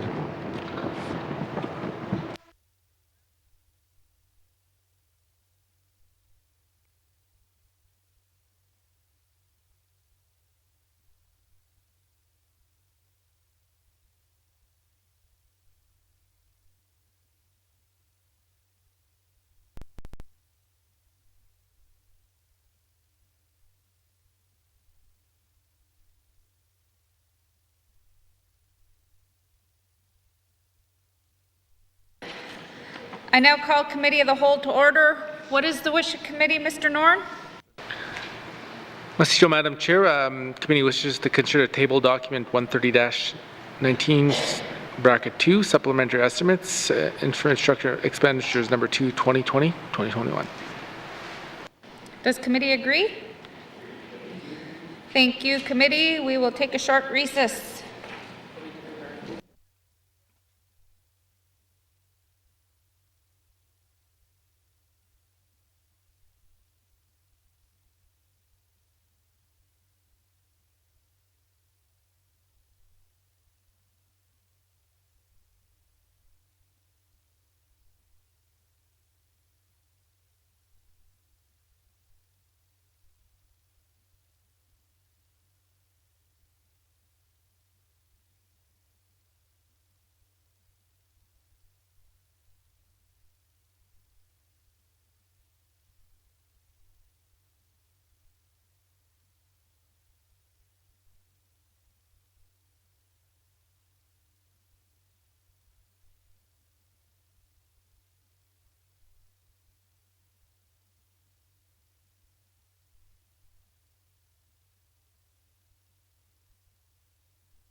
Our two busiest.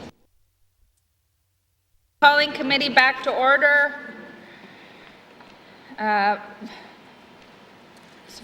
Minister of Finance, you have witnesses. Yes, you do. Witnesses, I guess I should say. Sergeant at Arms, can you please escort the witnesses into the chamber?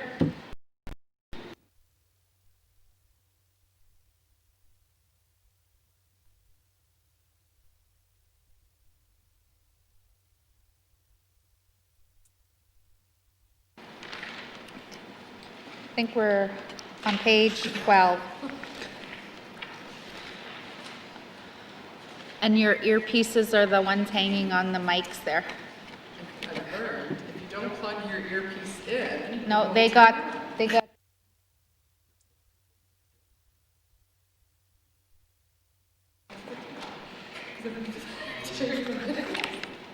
Yes. All right, Minister, will you please introduce your witnesses? Thank you, Madam Chair. Madam Chair, again, we have Mr. Terence Coutre, who is the Director of Management Board Secretariat, and Jamie Cooey, who is the Assistant Deputy Minister for Finance.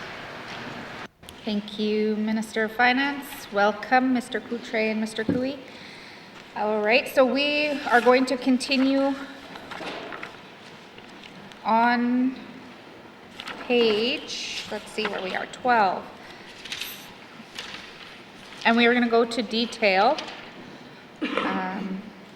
Economic, on page 12, the 2020-2021 Supplementary Estimates number 2, Infrastructure Expenditures, Department, Industry, Tourism Investment, Capital Investment Expenditures, Economic Diversification and Business Support for $9,616,000 not previously authorized.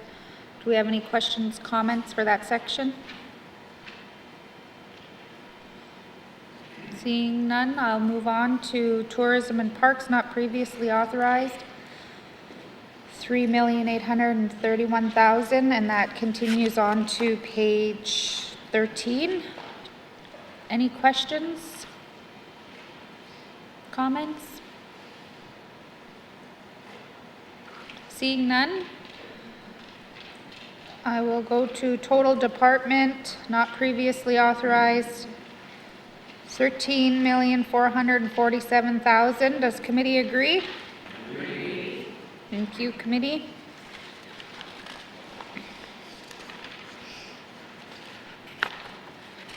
We will now go to, sorry.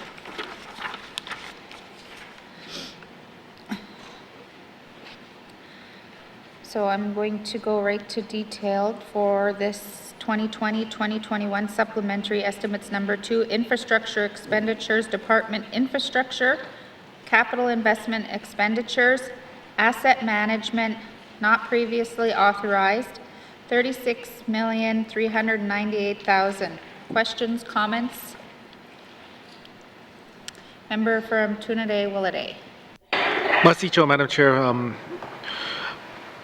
Just looking at some of these line items and I'll probably will have questions for anytime I see various on it, because it's good to know a good breakdown, because again, jobs are hard to come by, contracts are hard to come by, especially in the small communities, and it'd be just nice to know some of the breakdowns of this, because it does mean a lot, does have an impact on jobs for this fiscal year. So get the minister to give us a breakdown what the communities, the various items mean. Masicho. Thank you, member. Minister of Finance, on page 4, a number of ones that have various beside them. Can you?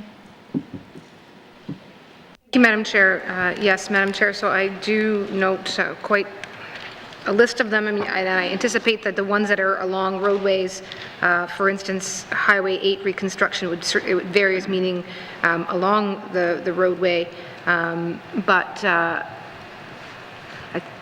I'm not sure that we'd be in a position at this point to break down, just double checking what I do have in front of me. I don't think we're in a position, Madam Chair, to break down each and every location at which, so for example, culvert replacement would have occurred, or which bridge anywhere in the Northwest Territories might have necessarily been worked on, which certainly can be provided.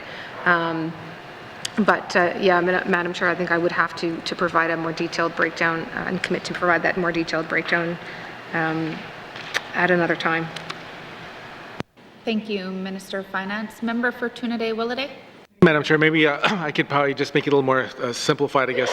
I guess what I'm trying to get at is to make sure that the small communities, and there's more of a kind of equal opportunity there for small communities. So if we get a breakdown, just say of the Yellowknife and larger centers, how much they get and what the rest of the small communities get, I guess is what I'd like to ask. Thank you. Thank you, Member. Minister. Thank you, Madam Chair. Madam Chair, if it's broken down in that way, that's not a problem. I anticipate, though, that the needs assessment is not so much in order to give money to the communities, so much as it's to ensure that assets are being maintained to a certain level. But it matters not to me how members want to take the information. We'll get the information to the member, and he can use it in however he sees fit. Thank you, Minister. Member for Trinidad-Willowday. Thank you, Madam Chair, and I'm okay with that, just as long as we get something, just so we know. It'll give us a good snapshot of where these allocations are going, and I think the people in North deserve it. Mr. Chair. Thank you. Do you have no further questions? Okay, thank you. Any other further questions, comments per page 14 under asset management, not previously authorized?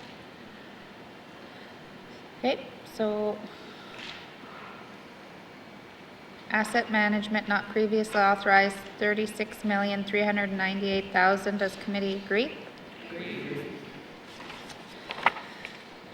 All right, so now we'll move on to corporate management not previously authorized, $12,365,000. Questions, comments? Member for Yellowknife Centre. Yeah, thank you, Madam Chair. Madam Chair, can the Minister tell us how much of this spending is going to be spent in the North and or with Indigenous Northern companies? Is that something that's known at this point? Thank you, Member. Minister of Finance. Thank you, Madam Chair. So again, Madam Chair, these are carryover amounts, so they aren't necessarily well, they'd already be committed as part of the project, but as far as, so it would be really a breakdown of the entirety of the project, which is not necessarily information I have right in front of me here in terms of each and every contract that's been awarded under the project or that might yet to be awarded under the project, although we can certainly provide a more detailed breakdown of those projects. Both of these are fairly long-term projects, and I expect will be part of the capital planning process that's getting started next month. So that information should be readily available. Thank you, Minister. Member for Yellowknife Centre. Yeah, thank you. I appreciate the Minister pulling this information together. We learned sometime recently that 10% of the Slave Geological Province contracts have actually gone to northern contractors. So I'm interested to know what it looks like for the Mount Gaudette Access Road and for the Mackenzie Valley Highway environmental assessment. So I would appreciate receiving that information. Thank you. Thank you, Member. Did you have any other questions? Okay. Member for Frame Lake. Thanks, Madam Chair. On this page, there's an amount of over $10 million for Mackenzie Valley Highway environmental assessment. And when I look at the review board public registry for the environmental assessment of the Mackenzie Valley Highway, the last document posted there is November the 28th, 2018. So can someone tell me what's happened for the last 2 years and with this environmental assessment and why N.W.T doesn't seem to be doing anything? Thanks, Madam Chair. Thank you, Member. Minister of Finance. Thank you, Madam Chair. So, Madam Chair, some of the negotiation processes that went on with the Indigenous governments along the highway. So, for instance, an MOU was signed between SSI chairperson and the Minister of Infrastructure back on April the 10th, excuse me, of 2019. So that was a fairly significant step that took some time to get to. And with that underway, now those organizations need to undertake the work they're contained therein.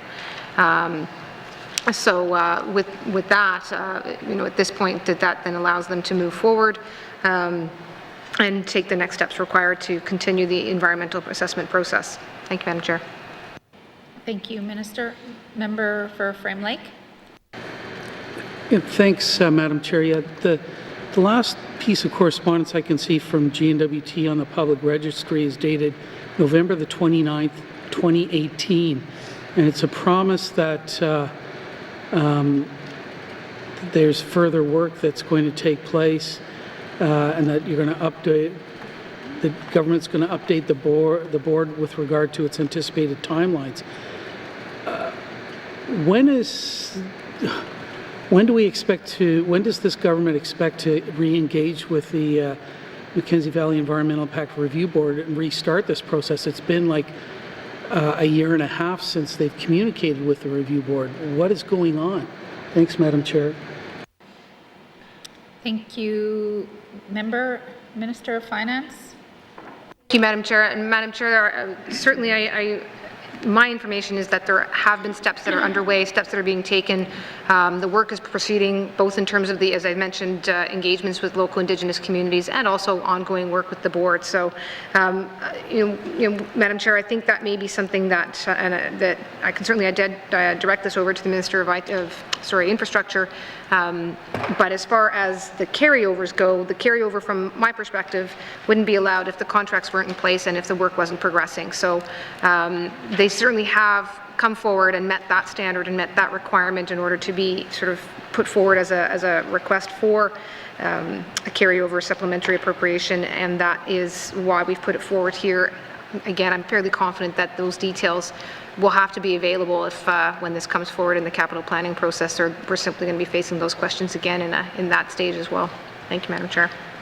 Thank you, Minister of Finance. Member for Frame Lake.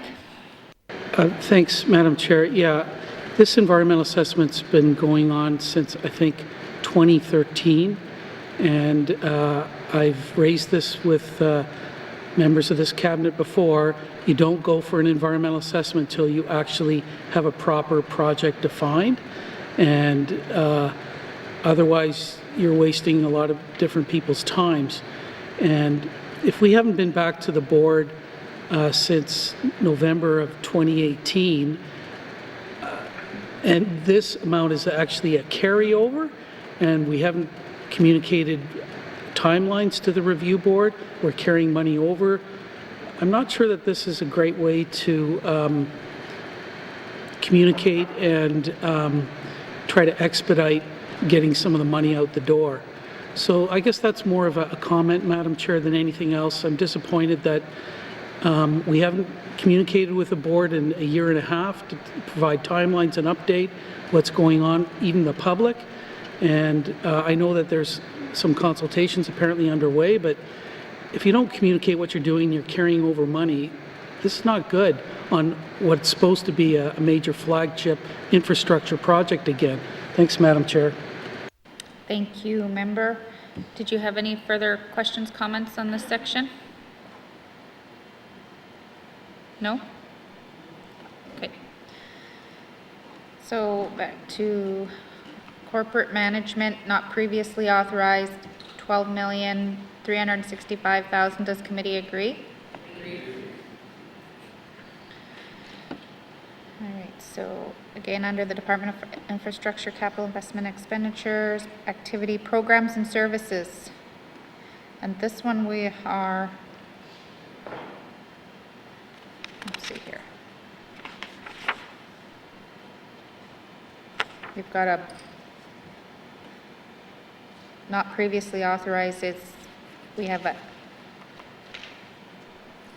$1,121,000, and it looks like pods, like in the, what's the term I want to use?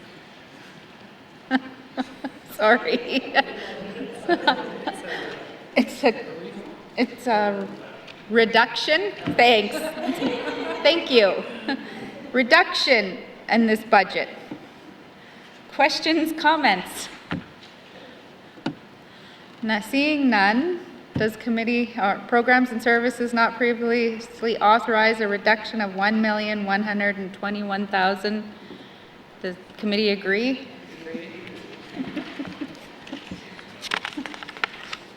No questions. Total department not previously authorized, $47,642,000. Does committee agree? Agree. All right, so now we will be turning to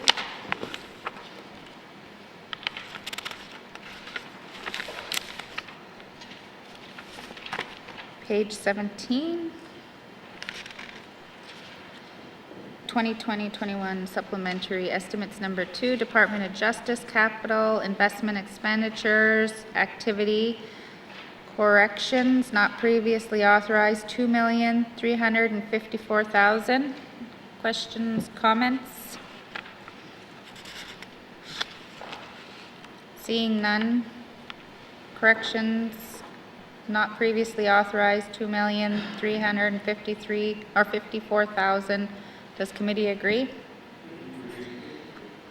On to the next activity, court services not previously authorized, $282,000. Questions, comments? I guess I gotta call it. Court services not previously authorized, $282,000. Does, member for Yellowknife North.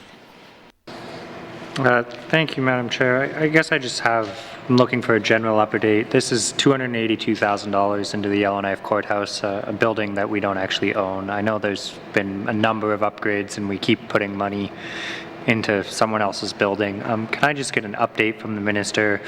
Are there plans to build a new courthouse? How long are we in this lease for? And whether we're going to continue to put money into a Northview's building. Thank you, Madam Chair. Member, Minister? Thank you, Madam Chair. Madam Chair, at this time there are no plans for a new courthouse. The cost of a new courthouse would still far and exceed the ability right now to undertake that kind of a project. I can say I believe the lease is 2026.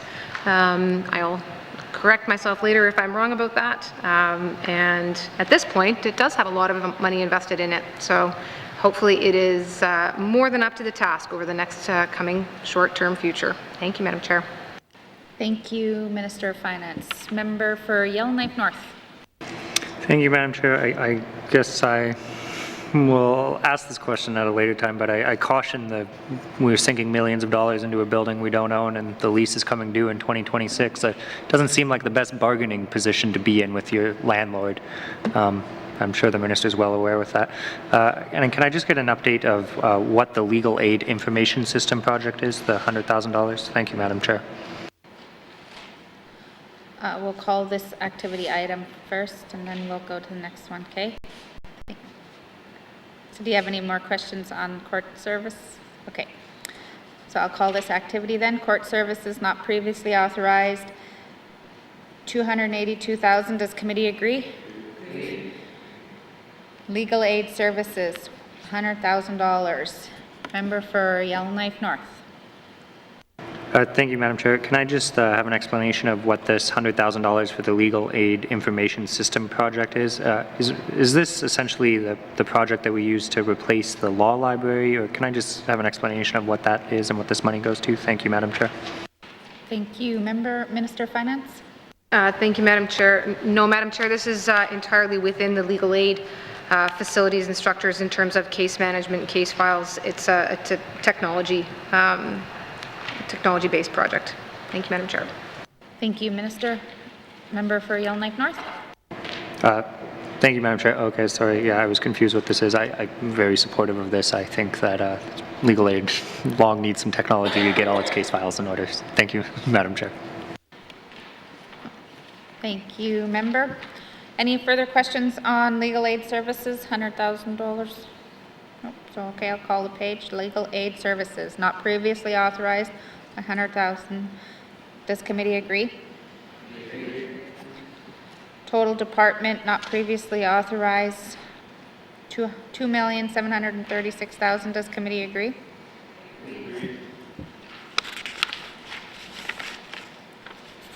Thank you. And now we'll turn to page 18, the last page. 2020-2021 Supplementary Estimates number 2, Department of Lands, Capital Investment Expenditures, Activity Operations, not previously authorized, 114,000. Questions, comments? Seeing none, I'll call this operations not previously authorized, 114,000. Does committee agree? Total department not previously authorized, 114,000. Does committee agree? Thank you, committee. Do you agree that you have concluded consideration of table document 130-19-2 supplementary estimates, infrastructure expenditures number 2, 2020-2021? All right, thank you, Minister, and thank you to the witnesses appearing before us. I think, are they going to be the same witnesses? It's okay, we'll just leave. You can just stay there and we'll get through the process and get the next one. Okay.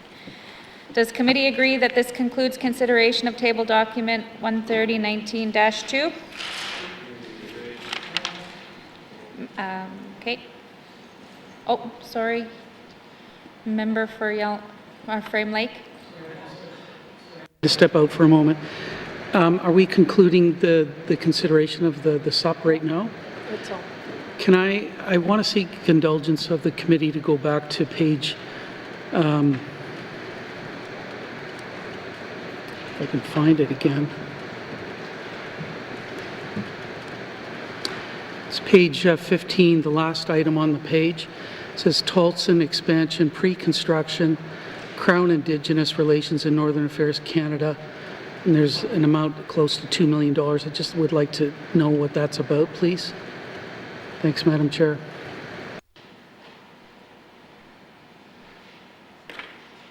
Okay. Does committee agree that we want to go back? Seeing nothing. So you're okay? We're okay? We're okay? Okay. Member for Frame Lake. Get some explanation here as to what this carryover is all about. Thanks, Madam Chair. Thank you, Member. Minister of Finance on page 15, Programs and Services. Madam Chair, I actually don't know if my pages are not the same as yours, but regardless, Madam Chair, I am familiar enough to be able to tell you that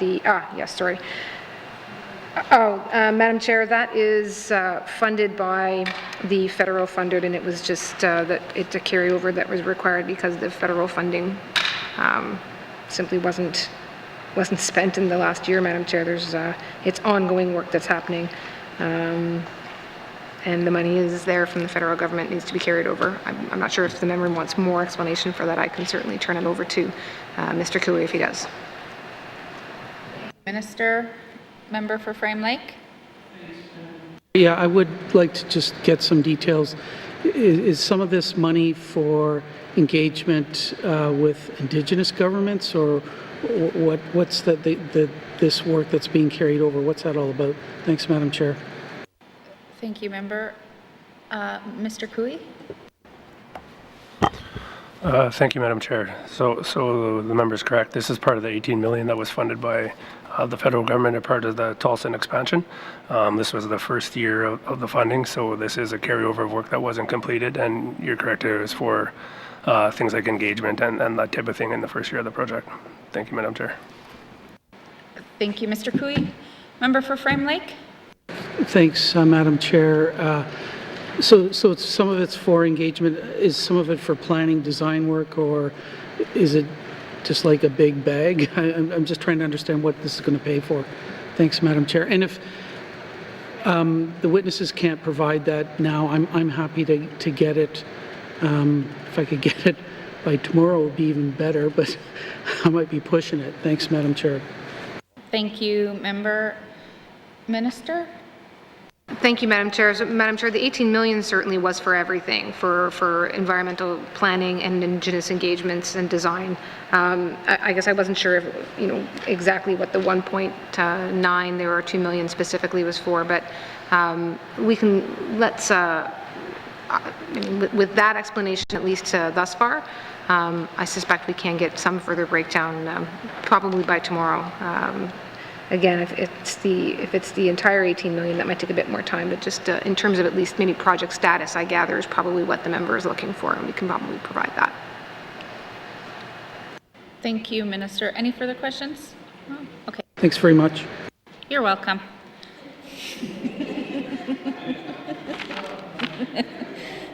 So I'd like to say thank you again to the Minister and the witnesses. Does committee agree that this concludes consideration of table document 130-19-2? All right. Mr. Norn? Madam Chair. I move that consideration of table document 130-19 bracket 2 supplementary estimates, infrastructure expenditures number 2, 2020-2021 be now concluded at table document 130-19 bracket 2 be reported and recommended as ready for further consideration in formal session through the form of an appropriation bill. Madam Chair. Thank you, Mr. Norn. The motion is in order. To the motion.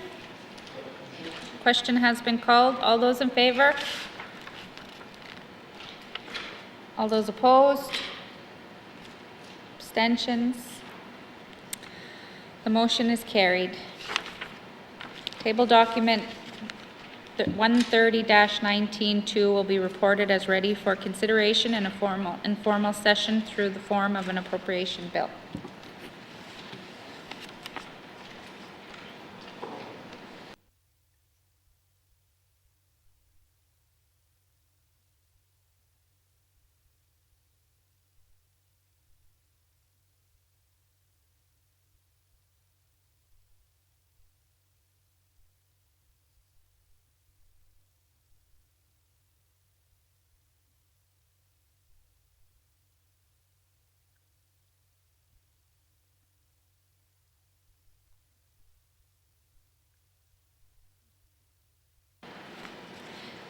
Committee, we have agreed to consider table document 137-19-2 supplementary estimates, operations expenditures number 1, 2020-2021. Does the Minister of Finance have any opening remarks? Madam Chair, thank you. Madam Chair, I'm here to present supplementary estimates, operation expenditures number 1, 2020-2021. The supplementary estimates document proposes a total increase of $65.1 million comprised of the following major items. $36.8 million in support of the N.W.T's emergency response to the COVID-19 pandemic. This funding is offset by revenues from the federal government. $13.7 million to support advancing the N.W.T's mandate priorities. $7.4 million to continue the First Nations and Inuit Home and Community Care Agreement. These costs are fully offset by funding from the federal government. And $1.9 million for additional investments recommended by members of the Legislative Assembly in their review of the 2020-21 main estimates. That concludes my opening remarks, and we would be happy to answer any questions members might have. Thank you, Minister. And I'll just, for the record, I'll just recognize your witnesses. Chair, on the left we have Terence Coutre here, who's Director of Management Board Secretariat, and on the right, Jamie Cooey, who's Assistant Deputy Minister of Finance. Thank you, Minister. I now open the floor to general comments. Seeing no general comments, we will review the supplementary estimates by department.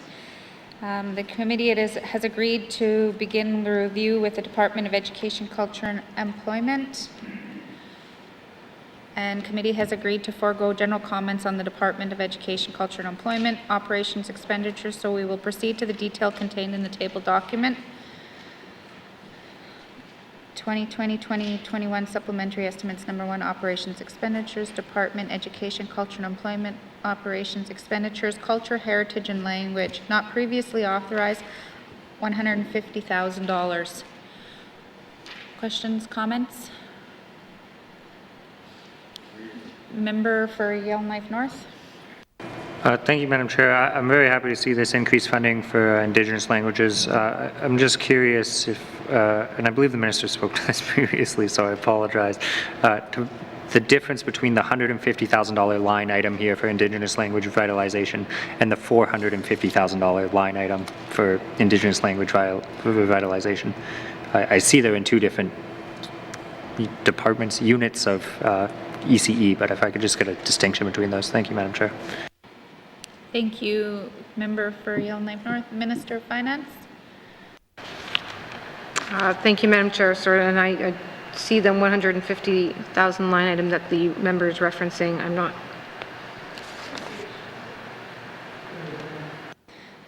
It's under the, I think he's referring to under the Labor Development and Advanced Education. There's $450,000 line item. Minister. Thank you, Madam Chair. Madam Chair, I'm looking over at the Minister of ECE. If it could go to him, please. Thank you, Minister of Finance. Minister of ECE. Thank you, Madam Chair, and I know we're on this number here, but these two numbers are connected. So there's $600,000 total in here for Indigenous language revitalization.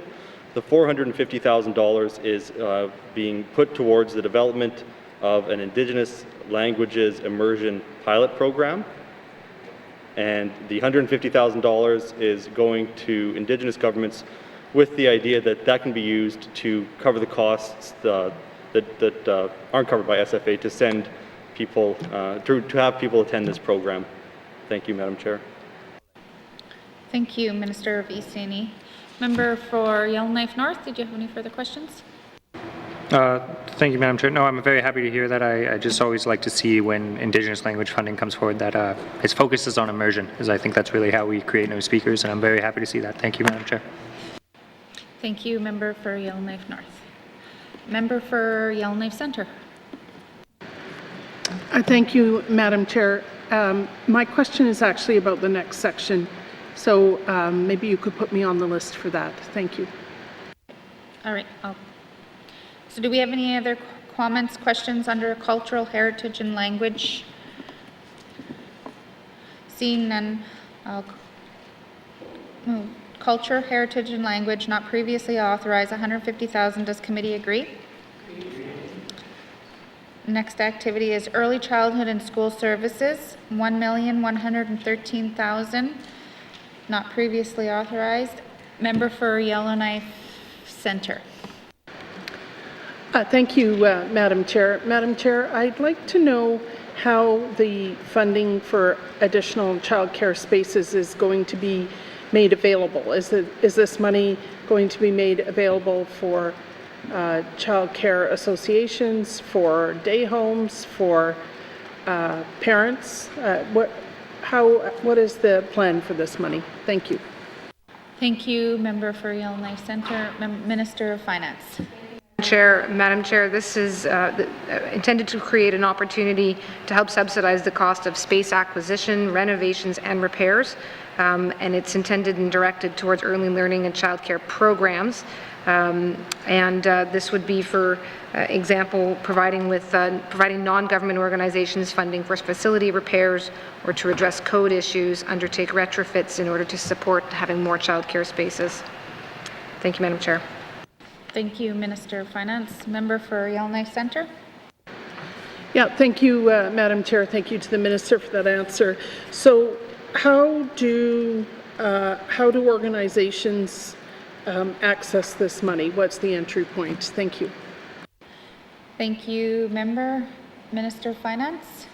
Thank you, Madam Chair. Madam Chair, this is a new program, and I'm not sure how far along the Minister of ECNI is on it, but he's maybe better placed to at least speak to what state that program is at. Thank you. Thank you, Minister of Finance. Minister of ECNI. Thank you, Madam Chair. And ECE has regional child care coordinators in 5 regions, and they have relationships with the existing programs and keep themselves apprised of organizations who may wish to start a child care program. So right now we have identified, there is a criteria.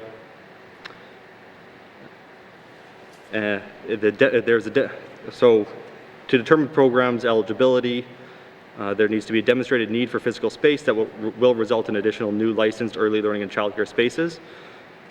The applicant must be able to provide a portion of the cost. Funding can be used to build new buildings or retrofit existing buildings, including both non-GNWT and GNWT assets. And projects will be prioritized to meet demand in areas of greatest need.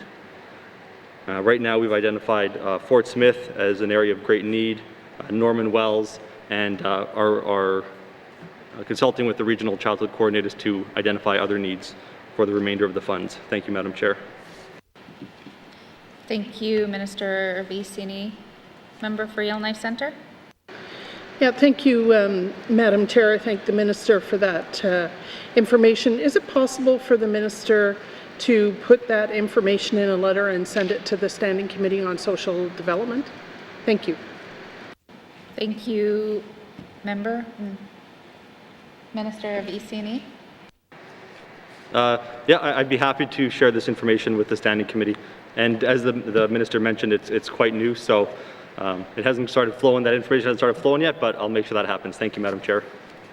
Thank you, Minister of ECNI. Member for Yellowknife Centre.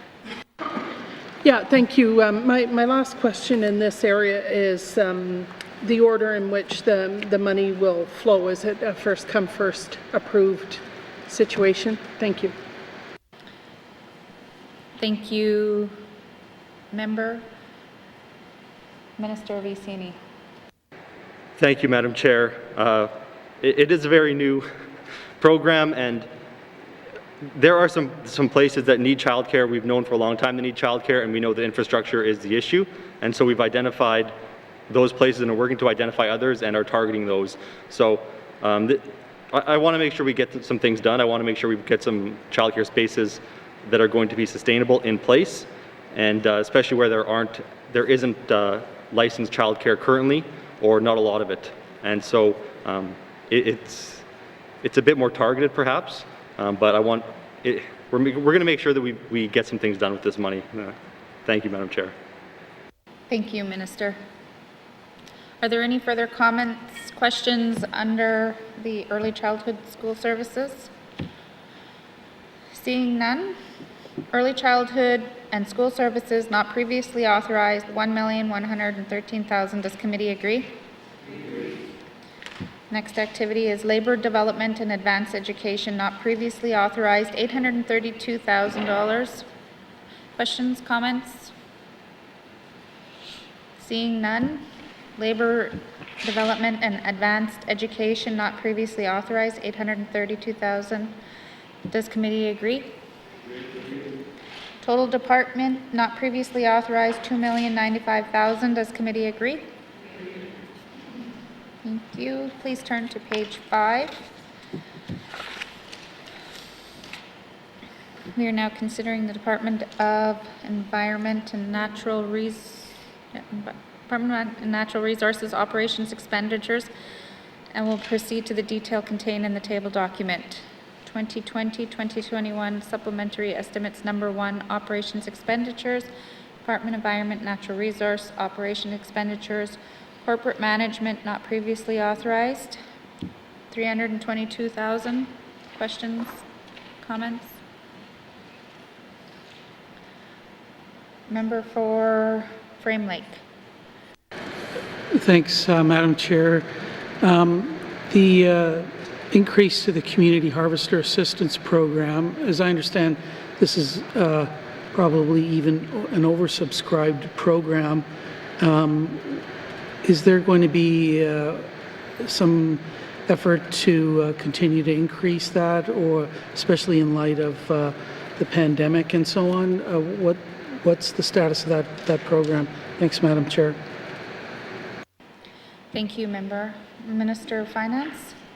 Madam Chair, and Madam Chair, I believe, and I probably will hear whispers if I'm wrong, that this program is actually under review right now, and there certainly is a recognition of the importance of increasing access to the ability to undertake harvesting, but there's a recognition that there needs to be real encouragement to young people and to provide mentorship. So this does indeed cover the shortfall. This covers the difference between the actual subscriptions and requests as compared to the base funding.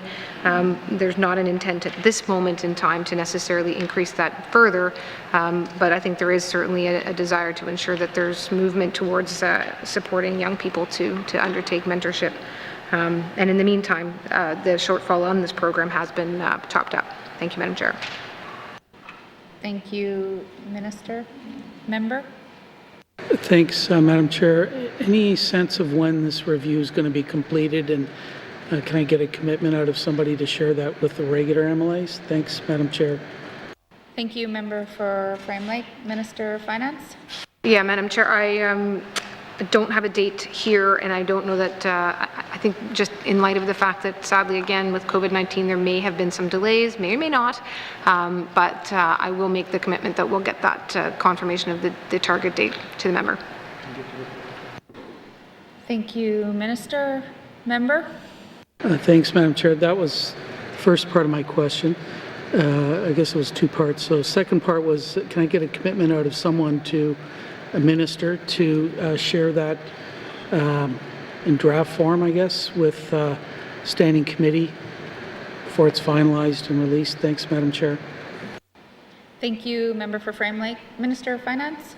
Yeah, Madam Chair, and that makes sense now why I was, the whispers I was hearing behind me is that yes, that they will make sure that the report does get shared with the committee. Thank you, Madam Chair. Thank you, Minister of Finance. Any other questions, comments under corporate management? Right. So corporate management not previously authorized, $322,000. Does committee agree? Right. So activity, environmental stewardship and climate change, not previously authorized, $1,468,000. Member for Yellowknife North. Thank you, Madam Chair. I'm happy to see that we are establishing a climate change council. Is there a terms of reference, or do we know who's going to be on that climate change council? Thank you, Madam Chair. Thank you, Member. Minister of Finance. Thank you, Madam Chair. No, I don't think that those steps have necessarily been taken yet, but I will. I'm fairly confident that the Minister of ENR will want to work with getting those forward and keeping committee informed as the steps progress. Thank you, Madam Chair. Thank you, Minister. Member for Yellowknife North. Thank you, Madam Chair. I see that there's $1.4 million here for the Part 2 of the Climate Change Strategic Framework Action Plan. I believe Part 2 is some of the most important work we're doing in the N.W.T. There's a number of research components to that will essentially show what the costs are. It'll allow us to finish our hazard mapping for communities. It'll allow us to get a lot more information for private owners of the risks their buildings are experiencing due to climate change, especially melting permafrost. I do think there's a lot of change and work that still needs to be done on the action plan, but I guess first and foremost, when I look at Part 2 of the Climate Change Framework Action Plan, $1.4 million doesn't come close to even implementing what it's attempting. So can I get a sense from the Minister of whether this is sufficient funding to implement our action plan? Thank you. Thank you. Minister of Finance. Thank you, Madam Chair. So this funding is to get phase 2 of the Climate Change Action Plan moving forward, but certainly depending on the outcomes of what is found in that study, there may well be fairly significant asks that come forward as a result of that. But this is certainly the next step, and this is a sufficient amount of money in order to be able to take that next step and to then provide the information required to determine what future steps might be needed. Thank you, Madam Chair. Thank you, Minister. Member for Yellowknife North. Thank you, Madam Chair. Yeah, and part of the issues and why we're creating a climate change council is that the Auditor General said there's a sufficient kind of lack of authority and clear direction of who's in charge of climate change in the GNWT, and some of that accountability is missing. Much of the research and work to be done in Part 2 is addressing that. I guess I'm looking for a commitment out of the Minister that the terms of reference of the Climate Change Council will be shared. And ultimately, I think in order for them to succeed, we're going to have to really break down some departmental silos, and they're going to have to be able to make not recommendations, basically orders that, you know, we build things a certain way, we assess things a certain way, and really reach into departments to have that transformative adaptation if we hope to remotely keep a stable budget in light of the costs we're going to see due to climate change. So that's a lot I'm asking. Can I have a commitment from the Minister that the terms of reference and who is on the Climate Change Council will be shared with the appropriate committee? Thank you, Madam Chair. Thank you, Member. Minister of Finance? Madam Chair, yes, terms of reference will be shared with committee, and perhaps that'll be an opportunity at that time for the member to address the more detailed questions to the department when they're before the committee at that stage. Thank you, Madam Chair. Thank you, Minister. Any further questions, comments? Member for Frame Lake. Thanks, Madam Chair. So the line item on this page that my colleague from Yellowknife North just mentioned was the Part 2 of the Climate Change Strategic Framework Action Plan, and I was just looking at the document. It goes on for pages and pages. What specific parts is this going to fund? Because the value of that work has got to be probably in the neighborhood of tens of millions of dollars. What specifically is this work going to accomplish? And if the Minister can't give it to us now, it would be helpful to get that list and communicate that to the public as well, because I have no idea what we're actually approving here. Thanks, Madam Chair. Thank you, Minister of Finance. Thank you, Madam Chair. Madam Chair, I know this was, this is a particular project that involves collaboration between ENR, ITI, EC&E, 8 Health and Social Services, and MACA. So quite a number of departments have come forward together on this and are collaborating on their existing resources to advance this project. Some of this funding is indeed to secure additional staff between these departments so that there can be more dedicated resources to advancing some of the items that are contained within the action plan as it stands right now. Yes, as far as, I suppose a more detailed analysis of what each of those items will be and what each of those staffing opportunities will be, we certainly can commit to providing that back to the member. But I hope that's at least somewhat helpful at this stage. Thank you, Madam Chair. Thank you, Minister. Member for Frame Lake? Thanks, Madam Chair. Yeah, look, I want to be fair here. Yeah, I support spending more on climate change, but without getting, you know, the action plan itself is probably in the neighborhood of about 50 pages with, you know, as I say, pages and pages and pages of action areas, potential partners, potential resources, but none of it is costed. And this was a criticism of the plan when it was, or the action plan when it was being developed. From Skiddy, we tried to encourage the Minister of the day to include some costing with some of this. Now we're being asked to approve $1.4 million without knowing what it's going to be spent on. I want to invest more in climate change, but I have no idea what this is for. And we haven't gotten any information about that. I think this has been, anyways, how much else I can say?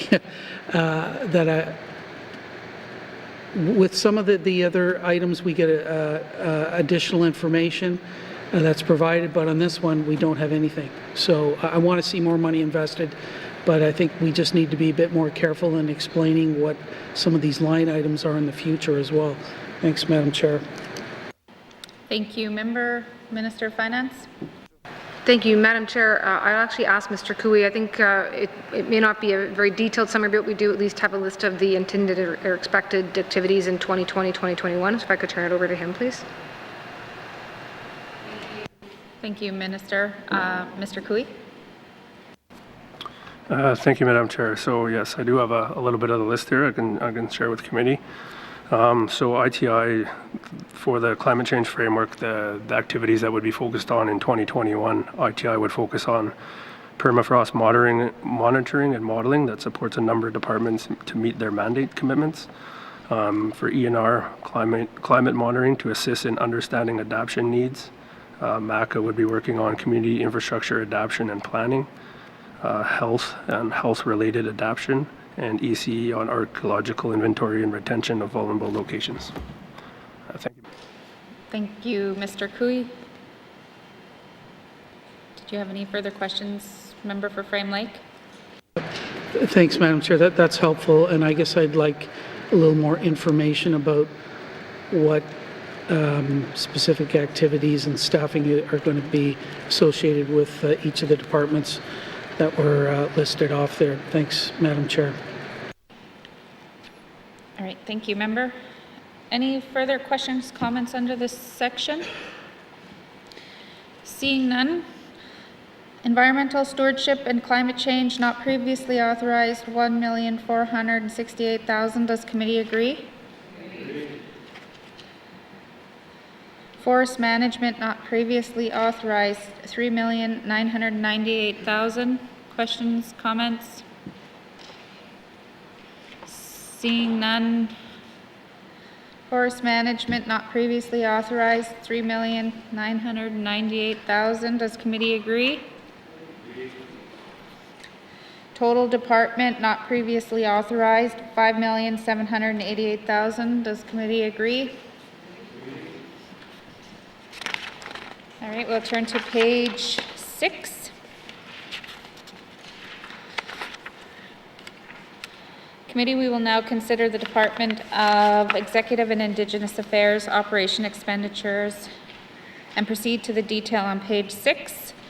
2020-2021 supplementary estimates number 1, operations expenditures, Department Executive and Indigenous Affairs, Indigenous and Intergovernmental Affairs not previously authorized, $300,000. Questions, comments? Member for Trinidad-Willowday. Masicho, Madam Chair. I just wonder if I get the Madam Premier to expand on that, what the expansion means. Not quite clear what that the definition of that is. Masicho. Thank you, member. Minister of Finance. Thank you, Madam Chair. Madam Chair, this is as a result of the fact that there's been an increased number of meetings that are being called with more frequency across the Northwest Territories. So in order to support full participation by the Indigenous governments, this amount is being increased in order to provide the funding to the Indigenous governments to support their participation in those meetings, in that increased number and variety of meetings. Thank you, Madam Chair. Thank you, Minister of Finance. Member for Trinidad-Willowday. Madam Chair, I meant to say Minister of Finance, my apologies. So thank you for the response, by the way. So with this, how will the current pandemic affect these numbers? Are there going to be any changes with this? How are you going to expect this to be? Are there going to be changes in spending, I guess, for this fiscal year? Masicho. Thank you, member. Minister of Finance. Madam Chair, thank you. Yes, so one of the biggest areas of where there's expected to be some changes, and I shouldn't say one of the biggest areas, there's a lot of changes, but one area of significant changes in terms of travel funding. Obviously, there may well be a lot less travel occurring. That said, these are internal N.W.T. Indigenous governments, so it may or may not affect how much travel is occurring. So short answer is yes, but it's uncertain. So I'm not in a position to say that it won't necessarily require the full $300,000. We can certainly commit to providing updates as the next few months come forward and we start to see exactly what changes in demands there have been for travel funding. Thank you, Madam Chair. Thank you, Minister. Member for Trinity-Willowday. Yeah, thank you, Madam Chair. I'm hoping our government can help both Lutska and their internet issues, because if our chiefs want to, if the chief wants and the council want to communicate, it's going to be tough. But I'm not going to ask for commitment there. I'll leave that as a comment. But I'm glad that there's extra money allocated for this, because it's important. Because like I mentioned before, we sat at that round table in October. All the governments, we got together and sat together, and there's a lot of concerns there, and I'm glad to see that we're actually showing some commitment there. Merci, Joe. Thank you, Member for Trinity-Willowday. I'll take that as comment.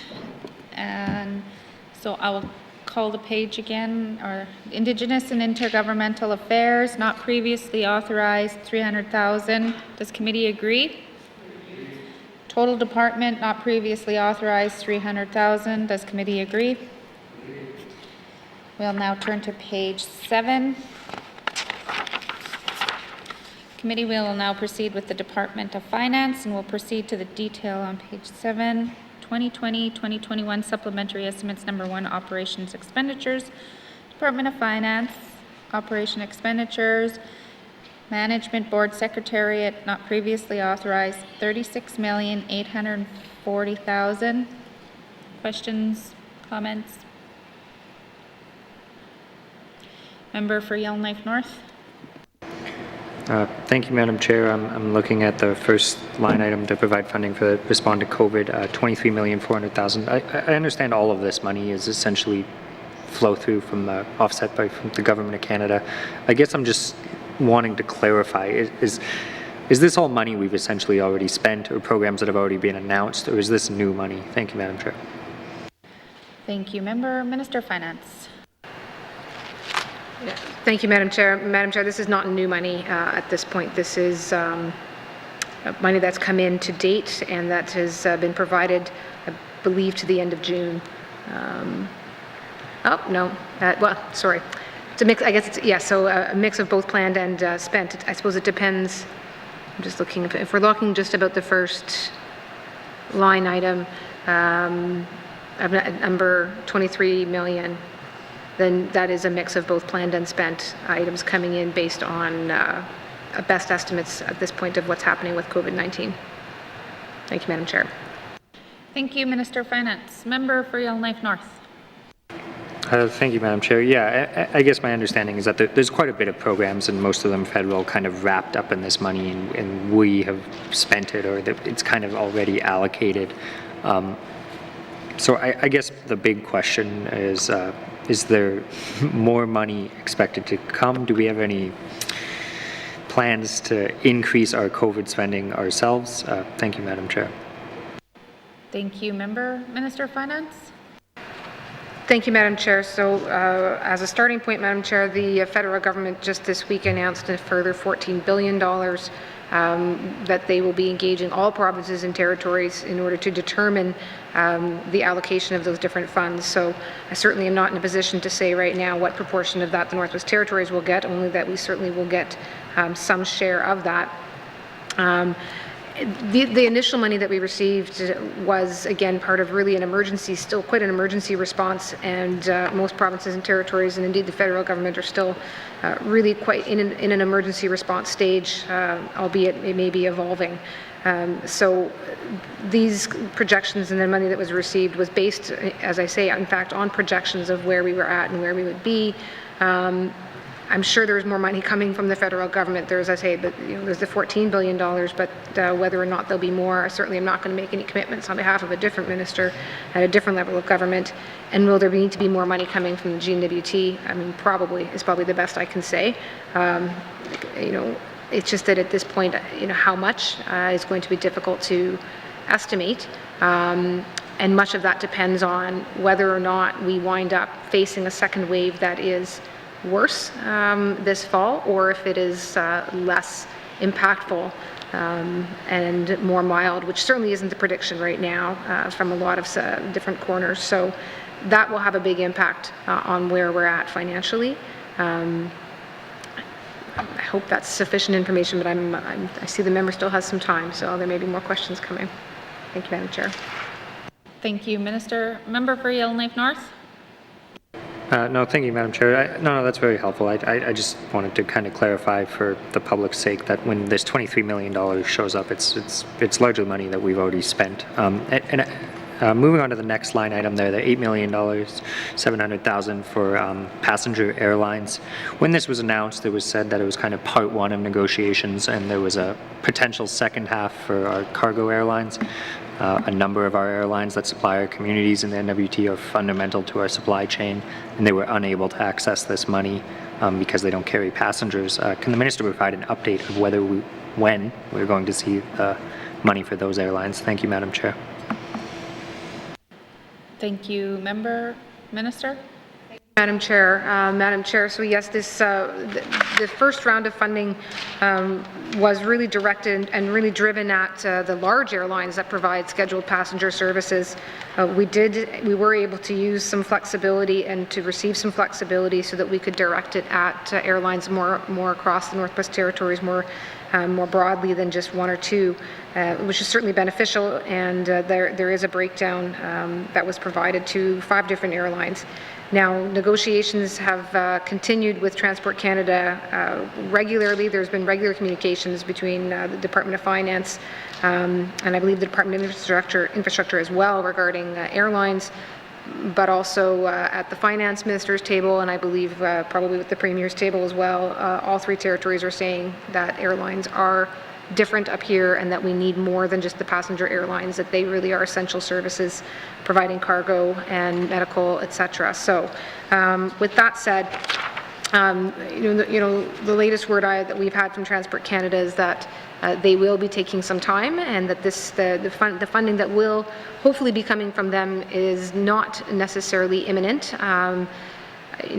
I'm happy to be surprised and to be wrong if that's not the case, but right now it's not imminent. It's coming, but not imminent, and they're still doing quite a lot of work in order to determine how much they'll be able to provide. That said, we're working internally as well right now, Madam Chair, and it's our hope that we won't be waiting necessarily for the federal government, but that the Department of Finance and the N.W.T will be able to take some steps to fill the gaps that we know exist right now for other airlines in the territories. Thank you, Madam Chair. Thank you, Minister of Finance. Member for Yellowknife North? Thank you, Madam Chair. Yeah, I guess I'm frustrated to hear that Transport Canada is taking their time, and I'm happy to hear that we are considering filling those gaps. I think a number of the communities, if they lose those cargo airlines, we're putting very food security and a number of supply chains at very serious risk. Lastly, I wanted to go to the third item here, the $4,740,000 for the $18 an hour wage top-up for 16-week period. Can I just get a sense whether, my understanding is that we probably haven't spent all this money yet and people have to apply through their employer to get it, but does this money expire? Is this program dependent on people accessing it? Thank you, Madam Chair. Thank you. Minister of Finance? Yeah, thank you, Madam Chair. No, we haven't spent all of it yet, and it does require an application process. So I think we might have the up-to-date numbers available in terms of where we're at right now. I'd suggest if I could just check in perhaps with Mr. Coutre, he might have that available, or Mr. Cooey, I'm not sure. Just to give a sense of an update as to what the total expenditures are to date. Thank you, Madam Chair. Thank you, Minister of Finance. Mr. Cooey?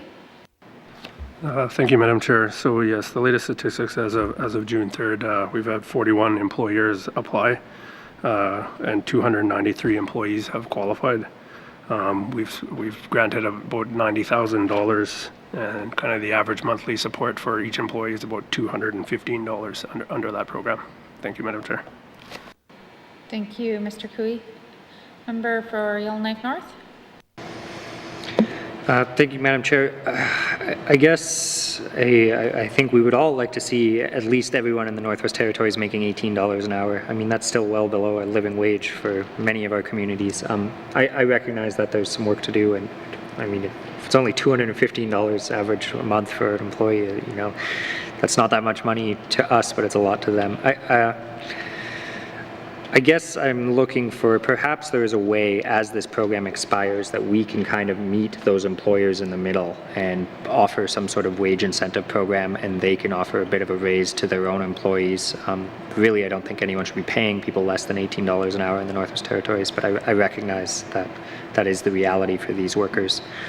So I was hoping the minister can give me a sense of whether we can use this current funding as a bit of leverage to get people closer to a living wage. Thank you, Madam Chair. Thank you, Minister of Finance. Thank you, Madam Chair. Madam Chair, there is one thing I would note is that this program is for individuals who work at least 30 hours per week. So there are likely some individuals who are making less than this, who are closer, at least closer to the minimum wage. And again, I'm a bit of conjecture here, but they wouldn't qualify for this program if they're not working 30 hours a week. So I would be cautious in assuming that this program is necessarily covering everyone who is making less than $18 per hour, and that those numbers might actually be quite different. I mean, we certainly do have some statistics, labor market statistics, on who makes, on what number of laborers do make less, and that might be a good project for one of the committees to undertake if they are so interested or inclined. But at this point, Madam Chair, I'm not going to be able to give much more of a commitment on that particular project. Thank you. Thank you, Minister. Are there any further questions, comments under this section? Member for Hay River South, and then member after. I just want to echo MLA Johnson's frustration with the lack of financial support for small regional cargo airlines. Because my concern is that we're going to end up losing them either to bankruptcy or to having them move south. And I've heard that from a local airline in Hay River, and one that actually wants to expand into the passenger side of things. So I'm just wondering, I'd like to ask the minister how close we are to actually providing them some funding, whether it sounds like we're not going to see anything from the feds in the near future. So how close are we as a government in getting them a package out? Thank you, Madam Chair. Thank you, Minister of Finance. I'm cautiously optimistic that it won't be very long, Madam Chair. Thank you, Minister. Member for Hay River South. Thank you, Madam Chair. And I know when she says not long, it's usually a week. So thank you, Madam Chair. That's all. Thank you, member. Any further questions? Member for Frame Lake. Thanks, Madam Chair. And I did give the minister a heads up. I'll ask her some questions about some of these matters. So the line of $23,400,000, that's, I guess, to help cover some of our extraordinary costs related to the pandemic. Can the minister tell us how much we've actually spent on self-isolation, where we help put up our residents, in some cases, I guess, essential service workers in hotels and pay for their meals and so on? What have we spent on that so far? And what, yeah, we'll start with that. Thanks, Madam Chair. Thank you, member for Frame Lake. Minister of Finance. Madam Chair, the total costs year to date on self-isolation centers are $1.2 million. And breakdown is that the majority of that are in Yellowknife, 535,000, just over, a little over 207,000 in Hay River, on 455,750 in Inuvik, and 2,160 in Fort Smith. Madam Chair, I'm happy to provide that chart to the member so he doesn't have to write down my numbers. Thank you.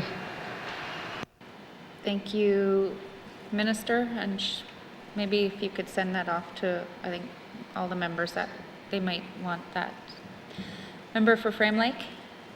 Yeah, thanks, Madam Chair. Yeah, I think I got about 3 of the numbers down, so great to get it in a table. And forgive me if this was said, but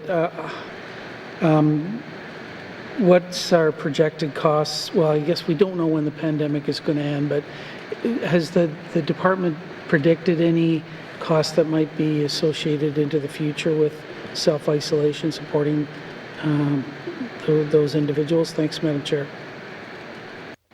Thank you, Member. Minister of Finance. Thank you, Madam Chair. And Madam Chair, just one note, I think I said to date on the chart, those are numbers that are up to May 15th. So still, there's obviously been almost the better part of a month since then, but those are the numbers that we have collated to now.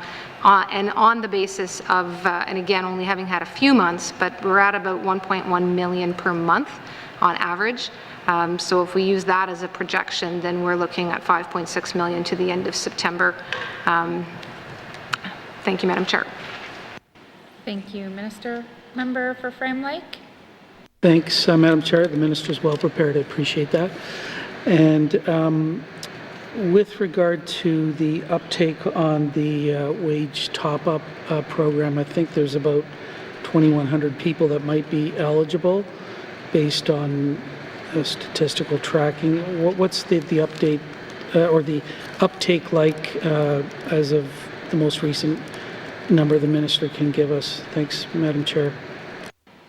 Thank you, Member. Minister of Finance. Madam Chair, Mr. Cooey just said the number, but I didn't write it down. So if I could ask it to go back to him, please. Thank you, Minister. Mr. Cooey. Thank you, Madam Chair. So the uptake for employees so far is 293 employees have been covered by 41 applications by their employers. Thank you, Madam Chair. Thank you, Mr. Cooey. Member for Frame Lake. Thanks, Madam Chair. And I've said this in a member statement and through questions on the floor. I hate to think that we're actually going to roll back people's wages at the end of this. This is just unconscionable that we would actually do that, especially for low-income workers. So, you know, I understand from previous responses that the Minister, there's a minimum wage review committee that's apparently been appointed and is going to report on this, but even if we find a way to increase the minimum wage, it's still probably not going to be anywhere close to a living wage. And I think we need to move towards a guaranteed basic income. So that's my views on this, and I want to encourage my colleagues on the other side of the House to make that happen. I'm prepared to do work on it on this side of the House, talk to my colleagues and as well, but we've got to work together to make sure that we can provide the residents that are most in need with getting them out of poverty, quite frankly. Thanks, Madam Chair. Thank you, Member. Did you have any further comments to that, Minister? Madam Chair, I'm not, I know the member wasn't suggesting there was a question. I would note this isn't a wage, Madam Chair, and I agree. It's, no one wants to roll back anything. There's been quite a number of initiatives that have rolled out in response to COVID that are having unintended benefits far and beyond the immediate stage of a crisis response. But this one in particular was really put in place by the federal government to make sure that no one in a low wage, often frontline work, walked away from their job in the context of a crisis where they might perceive themselves to be at risk or perceive a fear or be otherwise struggling through what was a very unprecedented time. So, you know, the future of this program, as again with the federal government, is that it's not forever. Now, what might happen on their side, I can't say, but certainly from there, and this was not forever. This was meant to really cover the emergency stage of the pandemic, and beyond that, again, that'll be up to them if there's some change in how they want to provide money and funding to the territories and provinces. Thanks, Madam Chair. Thank you, Minister. Did you have any further? Member for Frame Lake.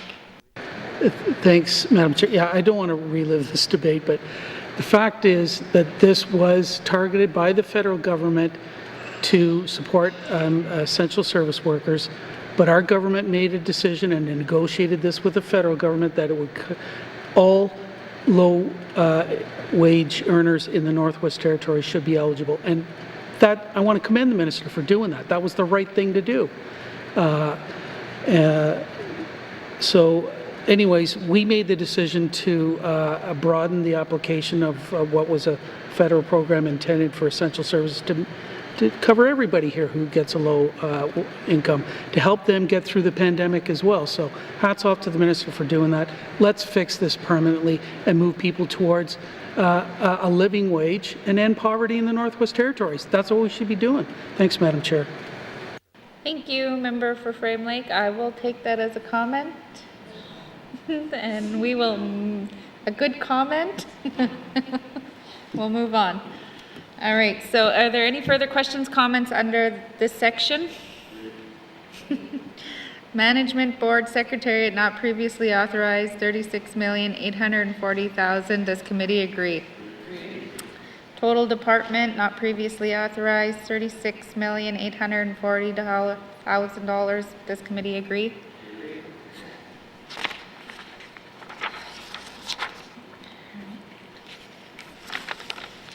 Turn to page 8. Committee, we will now consider the Department of Health and Social Services operation expenditures, and will proceed to the detail on page 8. 2020-2021 supplementary estimates number 1, operation expenditures, Department of Health and Social Services operation expenditures, activity, administrative and support services not previously authorized, $405,000. Questions, comments? All right, I'll call it then. Administrative and support services. Oh, member for Yellowknife Center. Thank you, Madam Chair. Madam Chair, could I have some plain language about what this money is going to be spent on? Thank you.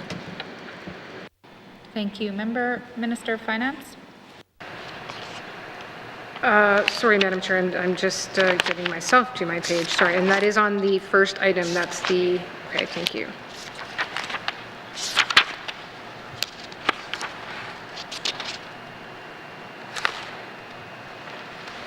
Yes, thank you, Madam Chair. So that is involves it involves workforce planning. So this is initiatives that are recruitment and retention related. There's quite a number of projects in terms of, for example, Aurora College is involved, Madam Chair, in proposing to deliver personal support worker practical nurse programs. So there's messaging there, modification of that, and provision of that program. As well, Madam Chair, there would be additional staff training in terms of being able to staff the new long-term care facilities that are being delivered across various communities in the Northwest Territories. And again, similarly ensuring that there's training available to provide in-place positions for new health and social services workers as they are coming out of the Aurora College's programs. Thank you, Madam Chair. Thank you, Minister. Member for Yellowknife Center. Nothing further, thank you. Thank you. All right, any questions, comments? Administrative and support services not previously off. Oh, member for Cam Lake. Thank you very much, Madam Chair. No, I'm wondering if the Minister can please expand on the retention challenge as part of that piece. Thank you. Thank you, Minister of Finance. Thank you, Madam Chair.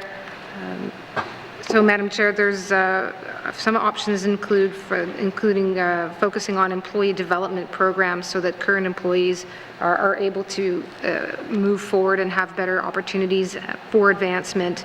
And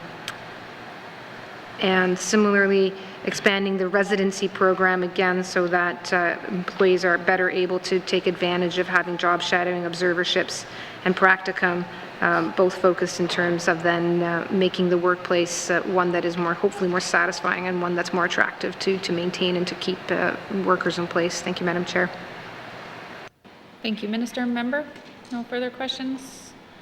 All right, so administrative and support services not previously authorized, $405,000. Does committee agree? Health and social service programs, $8,413,000. Not previously authorized. Member for Yellowknife Center. Yeah, thank you. I'm curious about the item for which there is money for meat inspections. So I am wondering whether there. I wasn't aware that there was any domesticated meat in the N.W.T. So maybe this is for something else. Could the minister please give me a plain language explanation? Thank you. Thank you, member. Minister of Finance.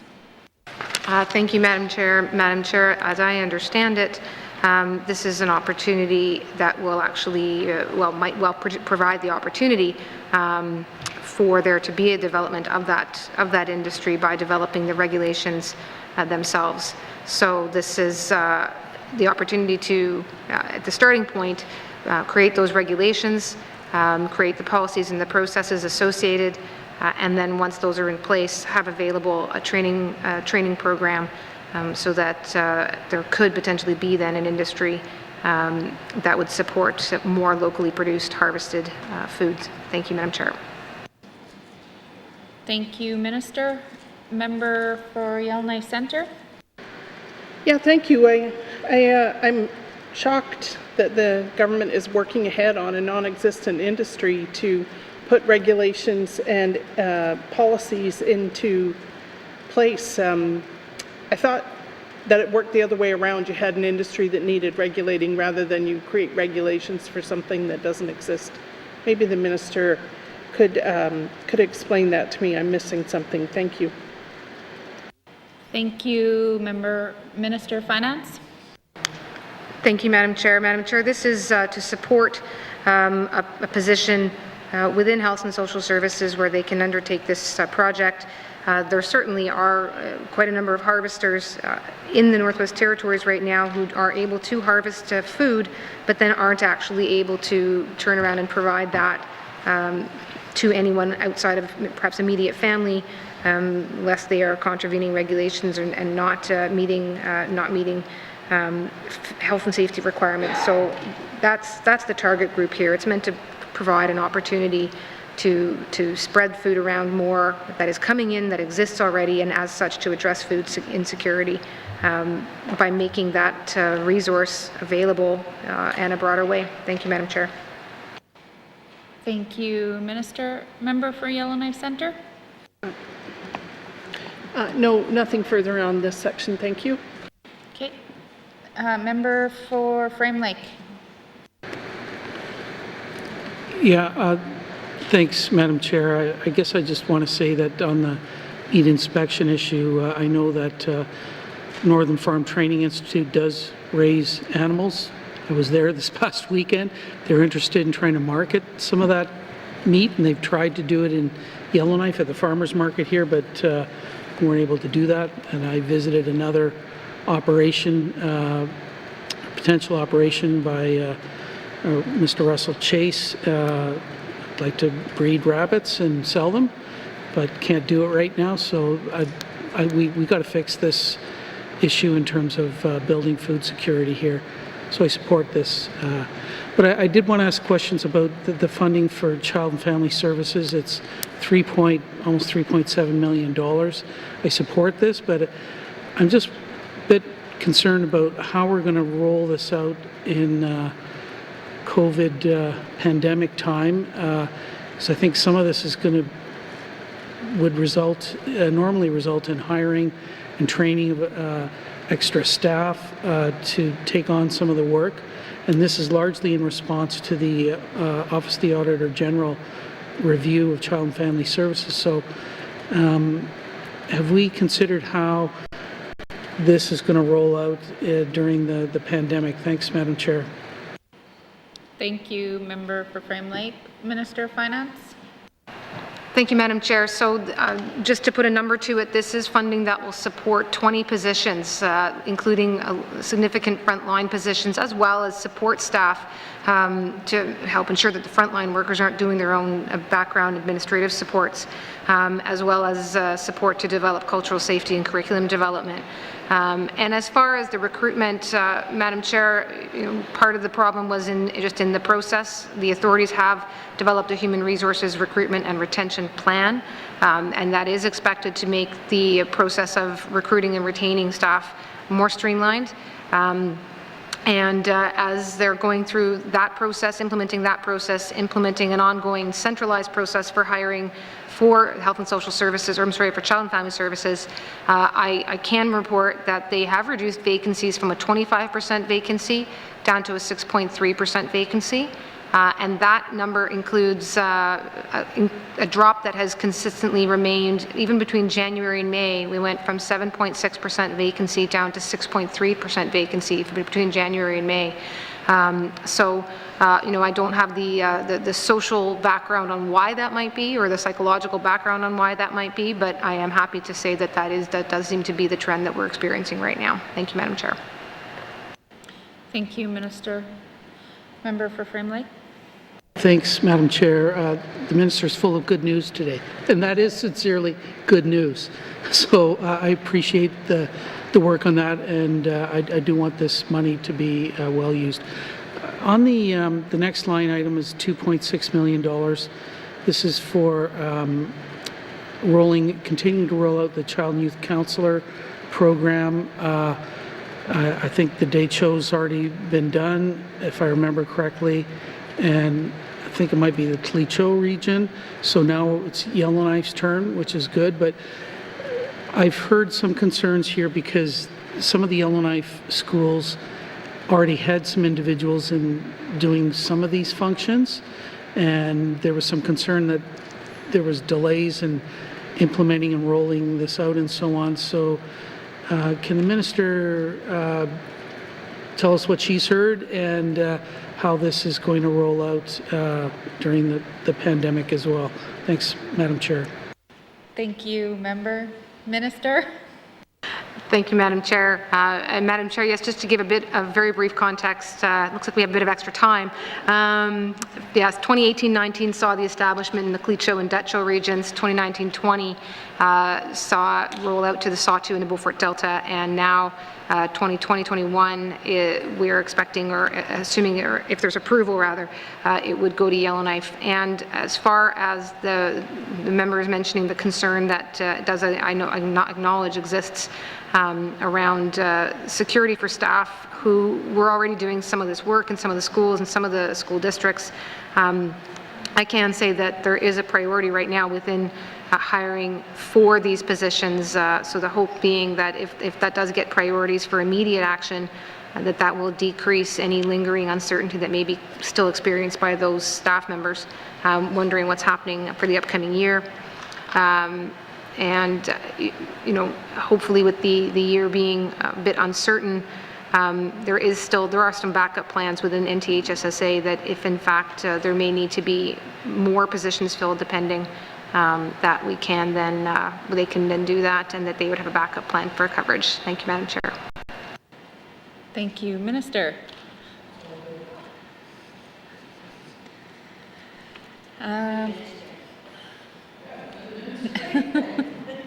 Member for Cam Lake. Thank you very much, Madam Chair. One of my questions was asked, and so I'm just going to keep moving down the line item to the $2.6 million for mental health and wellness counseling. I would just like confirmation if that is the child and youth care counselors. Thank you. Thank you, Member. Minister? Sorry, the $2.616 million.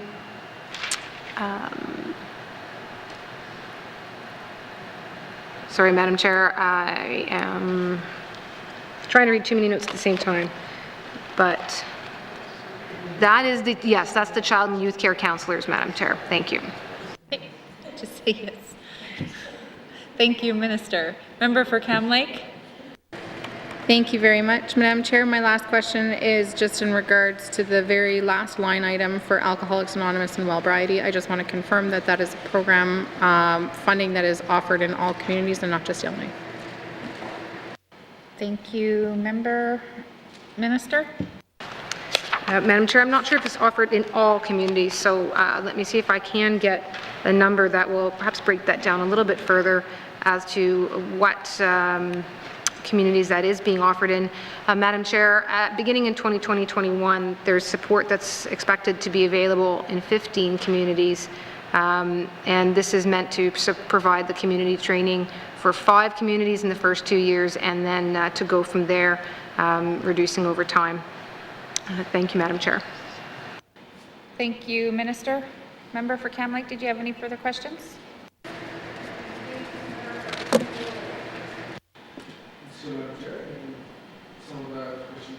Oh, member for Trinidad-Willowdale. Sorry. Message to Madam Chair. The member for Cam Lake already some of the questions I had for the mental health, so thank you for that. But, you know, I do know that for mental health and wellness, it's so important, you know, like for these monies to be allocated the way they are. You know, we still have lots of people that are suffering, you know. We have like kids helpline, we have like a residential helpline and stuff. So I'm just wondering right now, like how much of this will be, how this is going to be allocated in terms of like, are there going to be helplines? Is this going to go towards helplines in the north? Thank you, Member. Minister of Finance. Thank you, Madam Chair, and I assume we're still talking about the $280,000, Madam Chair. With respect to that particular item, I don't have any information that helplines in particular have been targeted for funding through this program. Rather, again, that it is meant to support the meeting costs within certain 15 communities, as well as some community training, so that they can be better placed to provide those group meeting settings. But I don't have any information about any helpline funding specifically. Thanks, Madam Chair. Thank you, Minister. Member? Thank you, Madam Chair. So for me, like I said, this kind of hits home for me. I've lost a couple of uncles, you know, to suicide and stuff like that. So it's always, I wish some of these programs were we had these back in the day, but we didn't. But we do now, which is really good. It's good to see some of these proactive measures taking place. But I'll just like to know, like, how much overlap would be, like, say, with residential healing, like a lot of they have a lot of helplines. A lot of money is being allocated through Health Canada. I know that's being put in place. So I'm just wondering how much funding is being put into these programs from the federal government, and how much help are we getting from the federal government for these programs? Thank you, Member. Minister of Finance. Madam Chair, this $280,000 specifically is entirely N.W.T funded, but that certainly isn't to say that there's not funding that is already existing within the health and social services system for mental health that is from the federal government. So I don't know that I would have all of that here available in front of me, but I can certainly convey to the Minister of Health and Social Services that we might want a bit more information about on that exact issue. Thank you, Madam Chair. Thank you, Minister. Did you have more questions? No? Member for Cam Lake, since you didn't use up all your time. Thank you for letting me double dip, Madam Chair. I'm wondering if the Minister can please provide just an outline of what recommendations they plan to be able to implement from the Healthy Families Program for the $600,000. Thank you. Thank you, Member. Minister? Thank you, Madam Chair. Madam Chair, the intended actions that would flow from this money are expected to include the development of a Healthy Family Program framework and implementation plan, which will include a Made in the North curriculum, so Northwest Territories focus quite specifically as well, Madam Chair, expanding the Healthy Family Program and Early Childhood Intervention Program so that there's 5 additional communities who will now benefit from that program. That will hopefully be happening over the next 4 years, including 3 regional coordinator positions. And finally, Madam Chair, that the new curriculum, of course, will need to provide training. So once that new curriculum is in place, this will also support establishing training for staff who are working with child and families in those communities. Thank you, Madam Chair. Thank you, Minister. Member for Cam Lake, anything further? Thank you very much, Madam Chair. Just one final question, I promise. The minister mentioned that there would now be 5 additional communities that this would be expanded to. What is the total number of communities that this is present in? Thank you. Thank you, Minister of Finance. Yeah, I think it's just... Madam Chair, we're just conferring on this side, and we think it may actually be only in Yellowknife at the present moment. If I'm wrong about Madam Chair, I will correct myself in due course. But I think right now it's actually still just only in Yellowknife, or possibly in Nunavut too. Yeah. Thank you. All right, do we have any further questions, comments under this section? Health and social programs not previously authorized, $8,413,000. Does committee agree?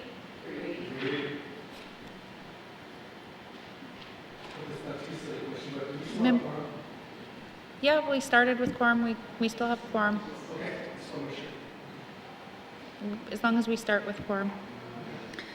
Okay, long-term and continuing care services, $7,391,000 not previously authorized. Questions, comments?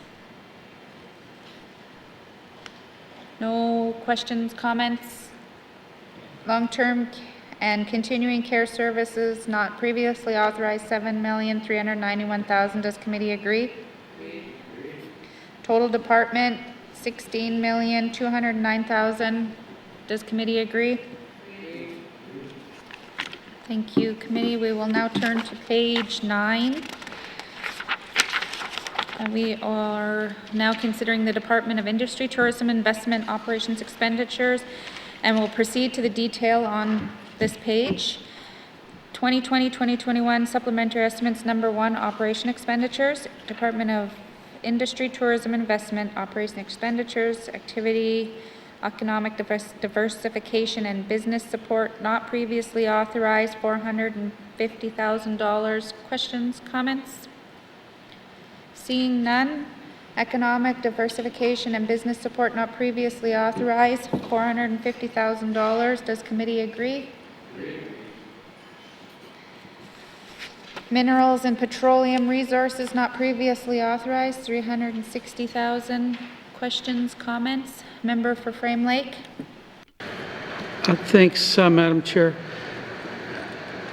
Can I just get a little bit of an explanation of what the $360,000 is going to be used for here? Thanks, Madam Chair.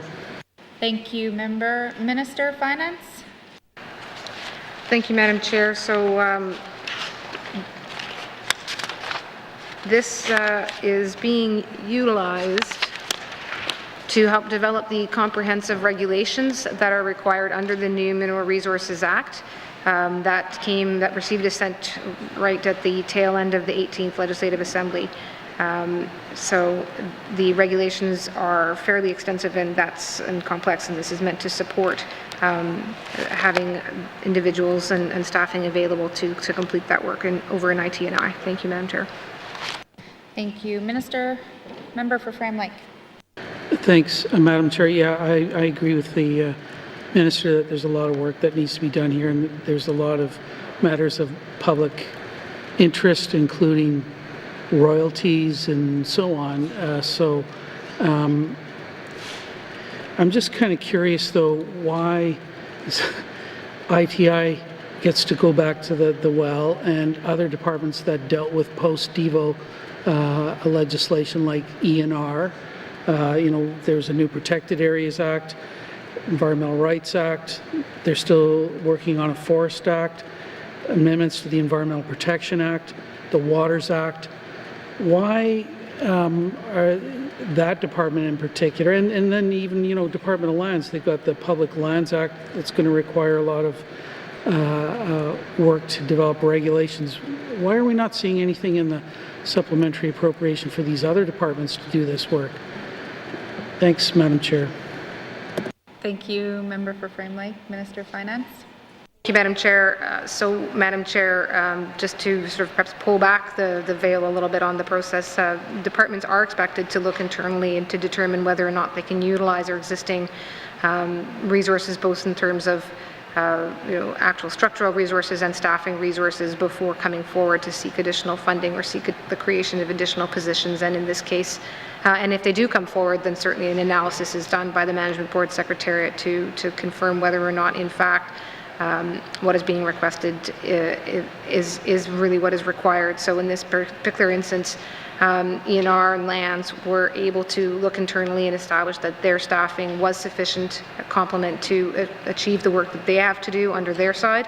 Industry tourism and investment did not have that ability within, and so they are seeking some additional funding in order to undertake their portion of the work. Thank you, Madam Chair. Thank you, Minister. Member for Frame Lake. Thanks, Madam Chair. I guess I lived through the development of a number of these bills in the last Assembly. Some of my colleagues in this House survived that as well, and I don't want to go back to that, where a bunch of bills or regulations come on us all at the same time without sufficient resources to the public. I'm already aware that there's a number of NGOs, Indigenous governments as well, that have in the past talked about the need for more resources to engage in these sorts of co-drafting processes. And I see ITI coming to the well. That's great. I'm glad ITI is doing that. But I'm concerned about the capacity of the other departments. So at least the ministers sitting here and listening to this, I don't want to have to go through that again. Indigenous governments shouldn't have to go through that again, and nor should the public, in terms of ensuring that everybody has the resources to get the job done. So I want to encourage the other ministers that have responsibility around post-devolution legislative development and development of regulations to get the resources to get the job done and do it right. Thanks, Madam Chair. Thank you, Member. Minister of Finance, did you have any other further questions, comments under Minerals and Petroleum Resources? All right, so Mineral and Petroleum Resources, not previously authorized, $360,000. Does committee agree? Total department, not previously authorized, $810,000. Does committee agree? Thank you, committee. We will move on to page 10. We will now consider the Department of Justice Operation Expenditures with the detail on this page, 2020-2021 Supplementary Estimates number 1, Operation Expenditures, Justice, Operation Expenditures, Service to Government, not previously authorized, and a reduction of $339,000. Does committee agree? Member for Yellowknife North. Thank you, Madam Chair. So can I just get an explanation of what this reduction is? Thank you. Thank you, Member. Minister. Thank you, Madam Chair. So, Madam Chair, there is the project underway right now for unauthorized rights-based occupancy proceeding through Department of Lands. And in order to support that work, Department of Justice had put forward that they estimated requiring 3 additional legal counsel. After further discussion, it was agreed that perhaps a phased approach to the unauthorized occupancy and rights-based occupancy initiative is more appropriate. And as such, we'll start off with 1 legal counsel and see how the needs may evolve. Thank you, Madam Chair. Thank you, Minister. Any further questions, Member for Yellowknife North? Thank you, Madam Chair. Yeah, I guess I'm always happy to see 2 less lawyers in the world. I would provide a little caution here to using lawyers as a rights-based occupancy dealing with unauthorized uses, essentially dealing with squatters. I know that we have to do a lot of work, and I'm very excited to see the Department of Lands make some progress on this. I would just offer some caution to the Minister of Justice and the Department of Lands that perhaps lawyers in the court process are not always the best way to go about doing this, and I think some mediation, some alternative dispute resolution. There's probably some processes that we could design, and I would encourage this one position to look into some alternative kind of dispute resolution processes as we go through the process of catching up on about 40 years of squatting. Thank you, Madam Chair. Thank you, Member for Yellowknife North. Minister of Finance. Madam Chair, I'll pass that on to the Minister of Justice. Thank you. Thank you. Any further questions? Service to government, not previously authorized, a reduction in $339,000. Does committee agree? Total department, not previously authorized, a reduction of $339,000. Does committee agree? Thank you, committee. We will move on to page 11. We will now consider the Department of Municipal and Community Affairs, Operations, Expenditures, 2020-2021, Supplementary Estimates number 1, Operation Expenditures, Municipal and Community Affairs, Operation Expenditures, Regional Operations, not previously authorized, $2,793,000. Does committee agree? Member for Yellowknife North. Thank you, Madam Chair. There's $2.5 million to increase funding to municipal governments. One of our mandate commitments is to reduce the specifically in regards to funding for the municipal funding gap, and where this kind of gets us in reducing that overall. Thank you, Madam Chair. Thank you, Member. Minister of Finance.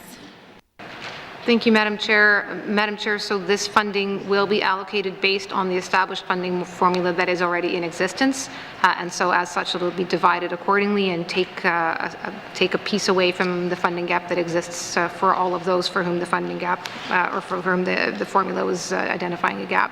I don't have the specific number by community, but I can provide that detail if that's what the member is looking for. Thank you. Thank you, Minister. Member for Yellowknife North.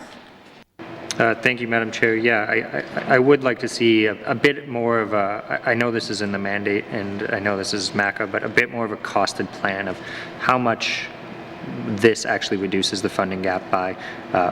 I know we're quite a few $1 million short, and I also think when we do some of our hazard mapping and permafrost mapping from the climate change strategic framework, we're going to see the costs of municipal infrastructure increase even more, and it's somewhat of just a losing battle that I think we as a territory really have to prioritize. So I would like to hear a commitment from the Minister that we will get a little bit more of a breakdown of how every time we throw a few $1 million at the municipal funding gap, we are actually closing it. Thank you, Madam Chair.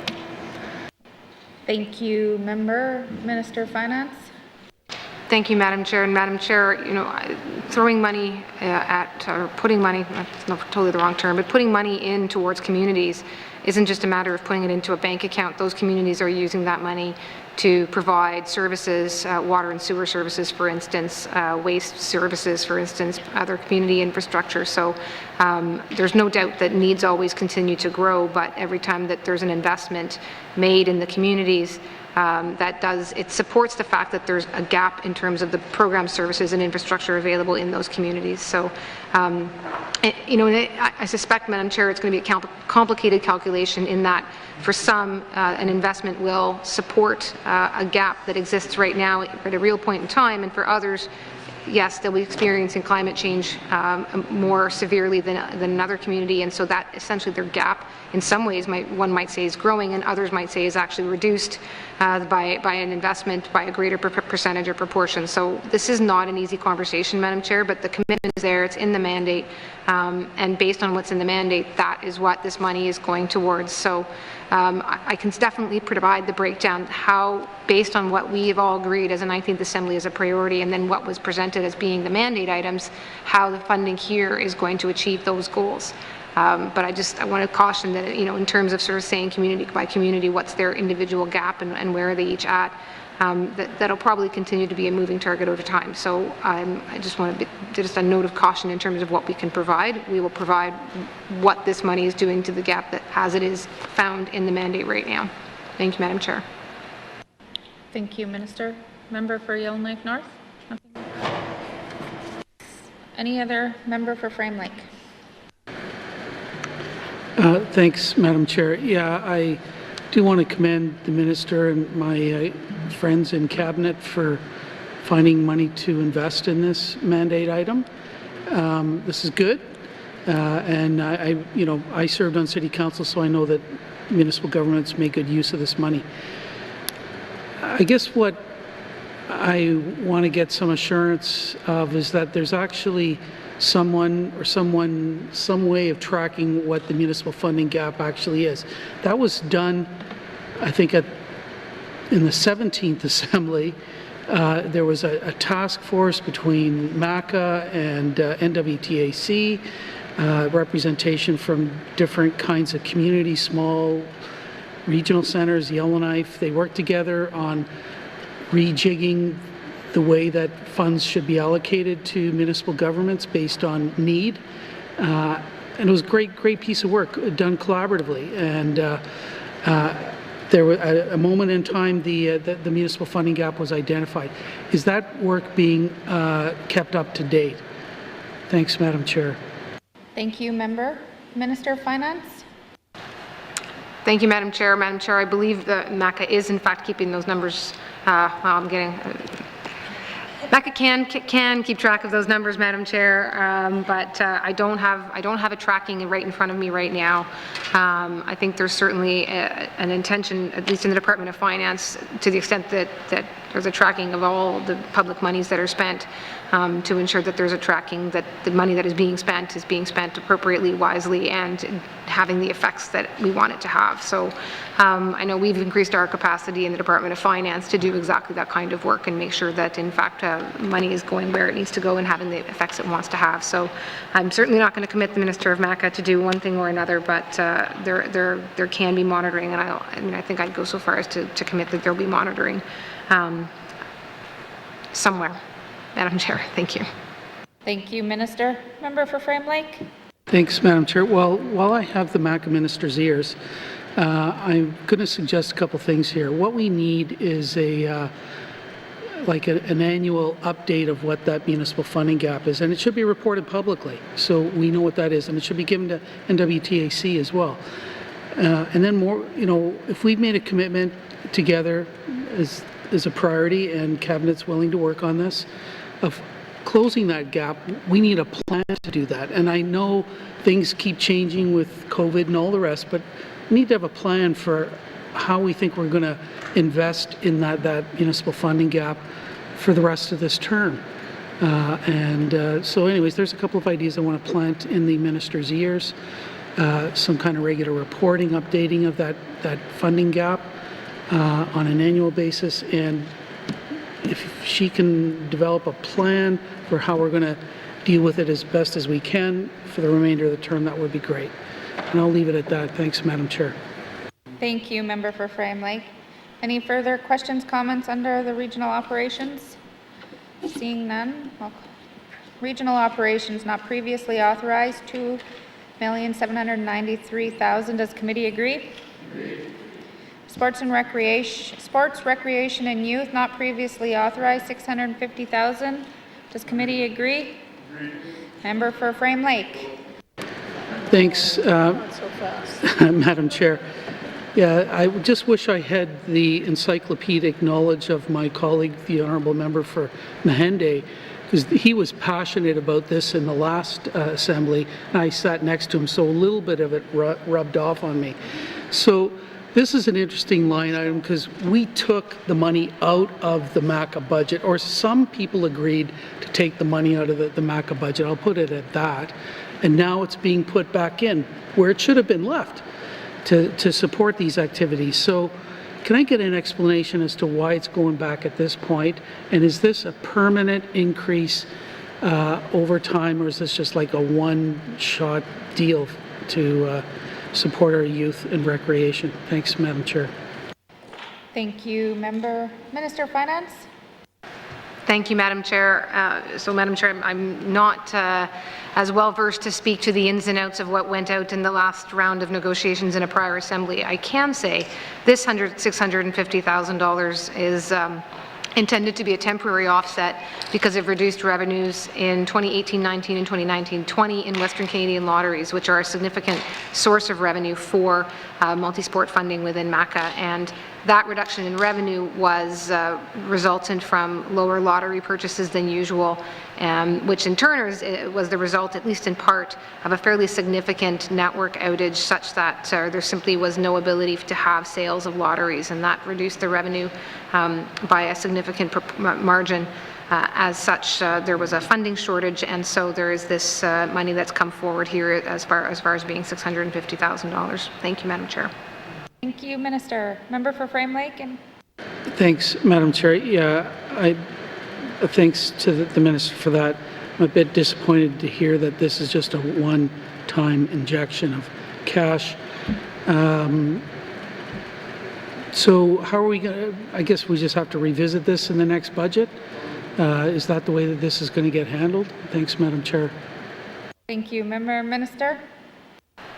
Thank you, Madam Chair. So, Madam Chair, there are some preliminary estimates that suggest that, in part, and this is maybe one of those moments of a small silver lining, that when the Arctic Winter Games were cancelled, quite unfortunately, there were, of course, as a result in some savings in terms of cost. So right now, again, a preliminary estimate is that it may well have been $450,000. So that certainly helps to stabilize this fund. Again, similarly, if lottery ticket purchases also were to return and stabilize, then that should also reduce the reduction, increase the revenues that are going into this fund. So with those two things, there may not be the same need to inject sort of a life raft into the funding, and if that's the case, then there will be no need to increase this.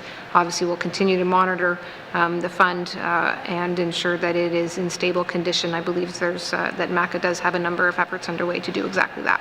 Thank you, Madam Chair. Thank you, Minister. Member for Frame Lake. Thanks, Madam Chair. Yeah, okay. I guess I'll just go on record that I'm concerned about the state of this fund, hearing that people are buying less lottery tickets than we had projected, and it's probably not going to get any better for a while.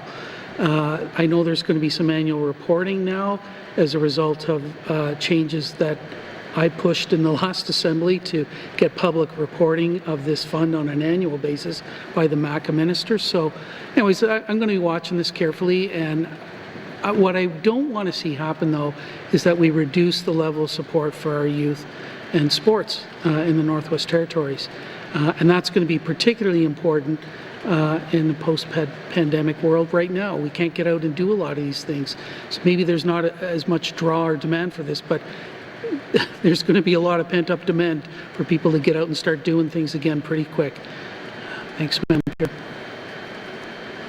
Thank you, Member. Are there any further questions, comments under this section? Seeing none.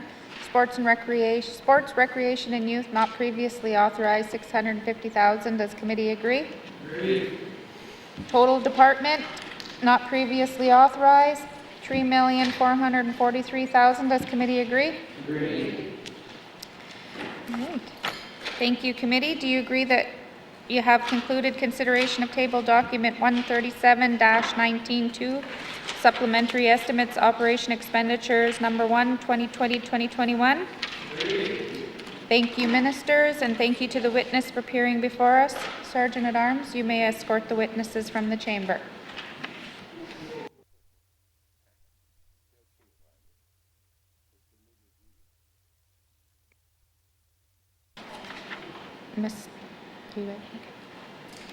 Does committee agree that this concludes consideration of table document 137-19-2?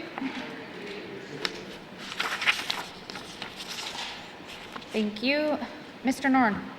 Thank you, Madam Chair. I move that consideration of table document 137-19, bracket 2, supplementary estimates, operations expenditures, number 1, 2020-2021 be now concluded, and that table document 137-19, bracket 2 be reported and recommended as ready for further consideration in formal session through the form of an appropriation bill. Masicho, Madam Chair. Thank you. The motion is in order. To the motion? Question has been called. All those in favor? Opposed? Abstentions? The motion is carried. Table document 137-19-2 will be reported as ready for consideration in formal session through the form of an appropriation bill.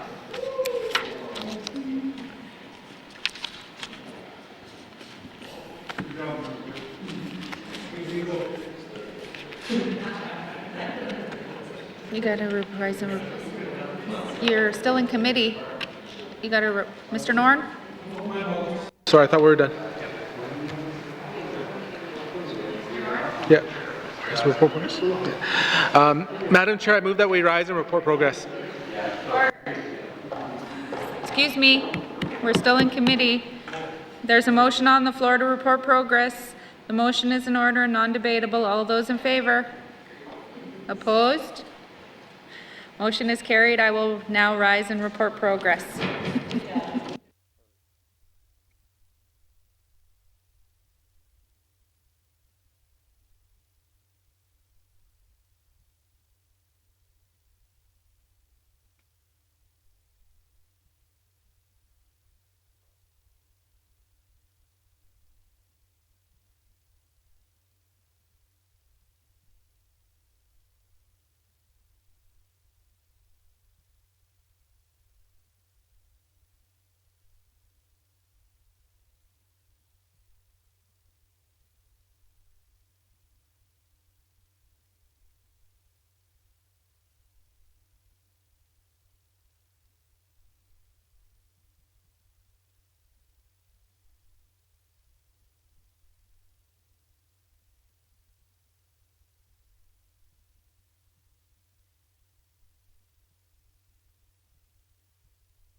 May I have the report of the Committee of the Whole, please, member for Nuvik-Twin Lakes.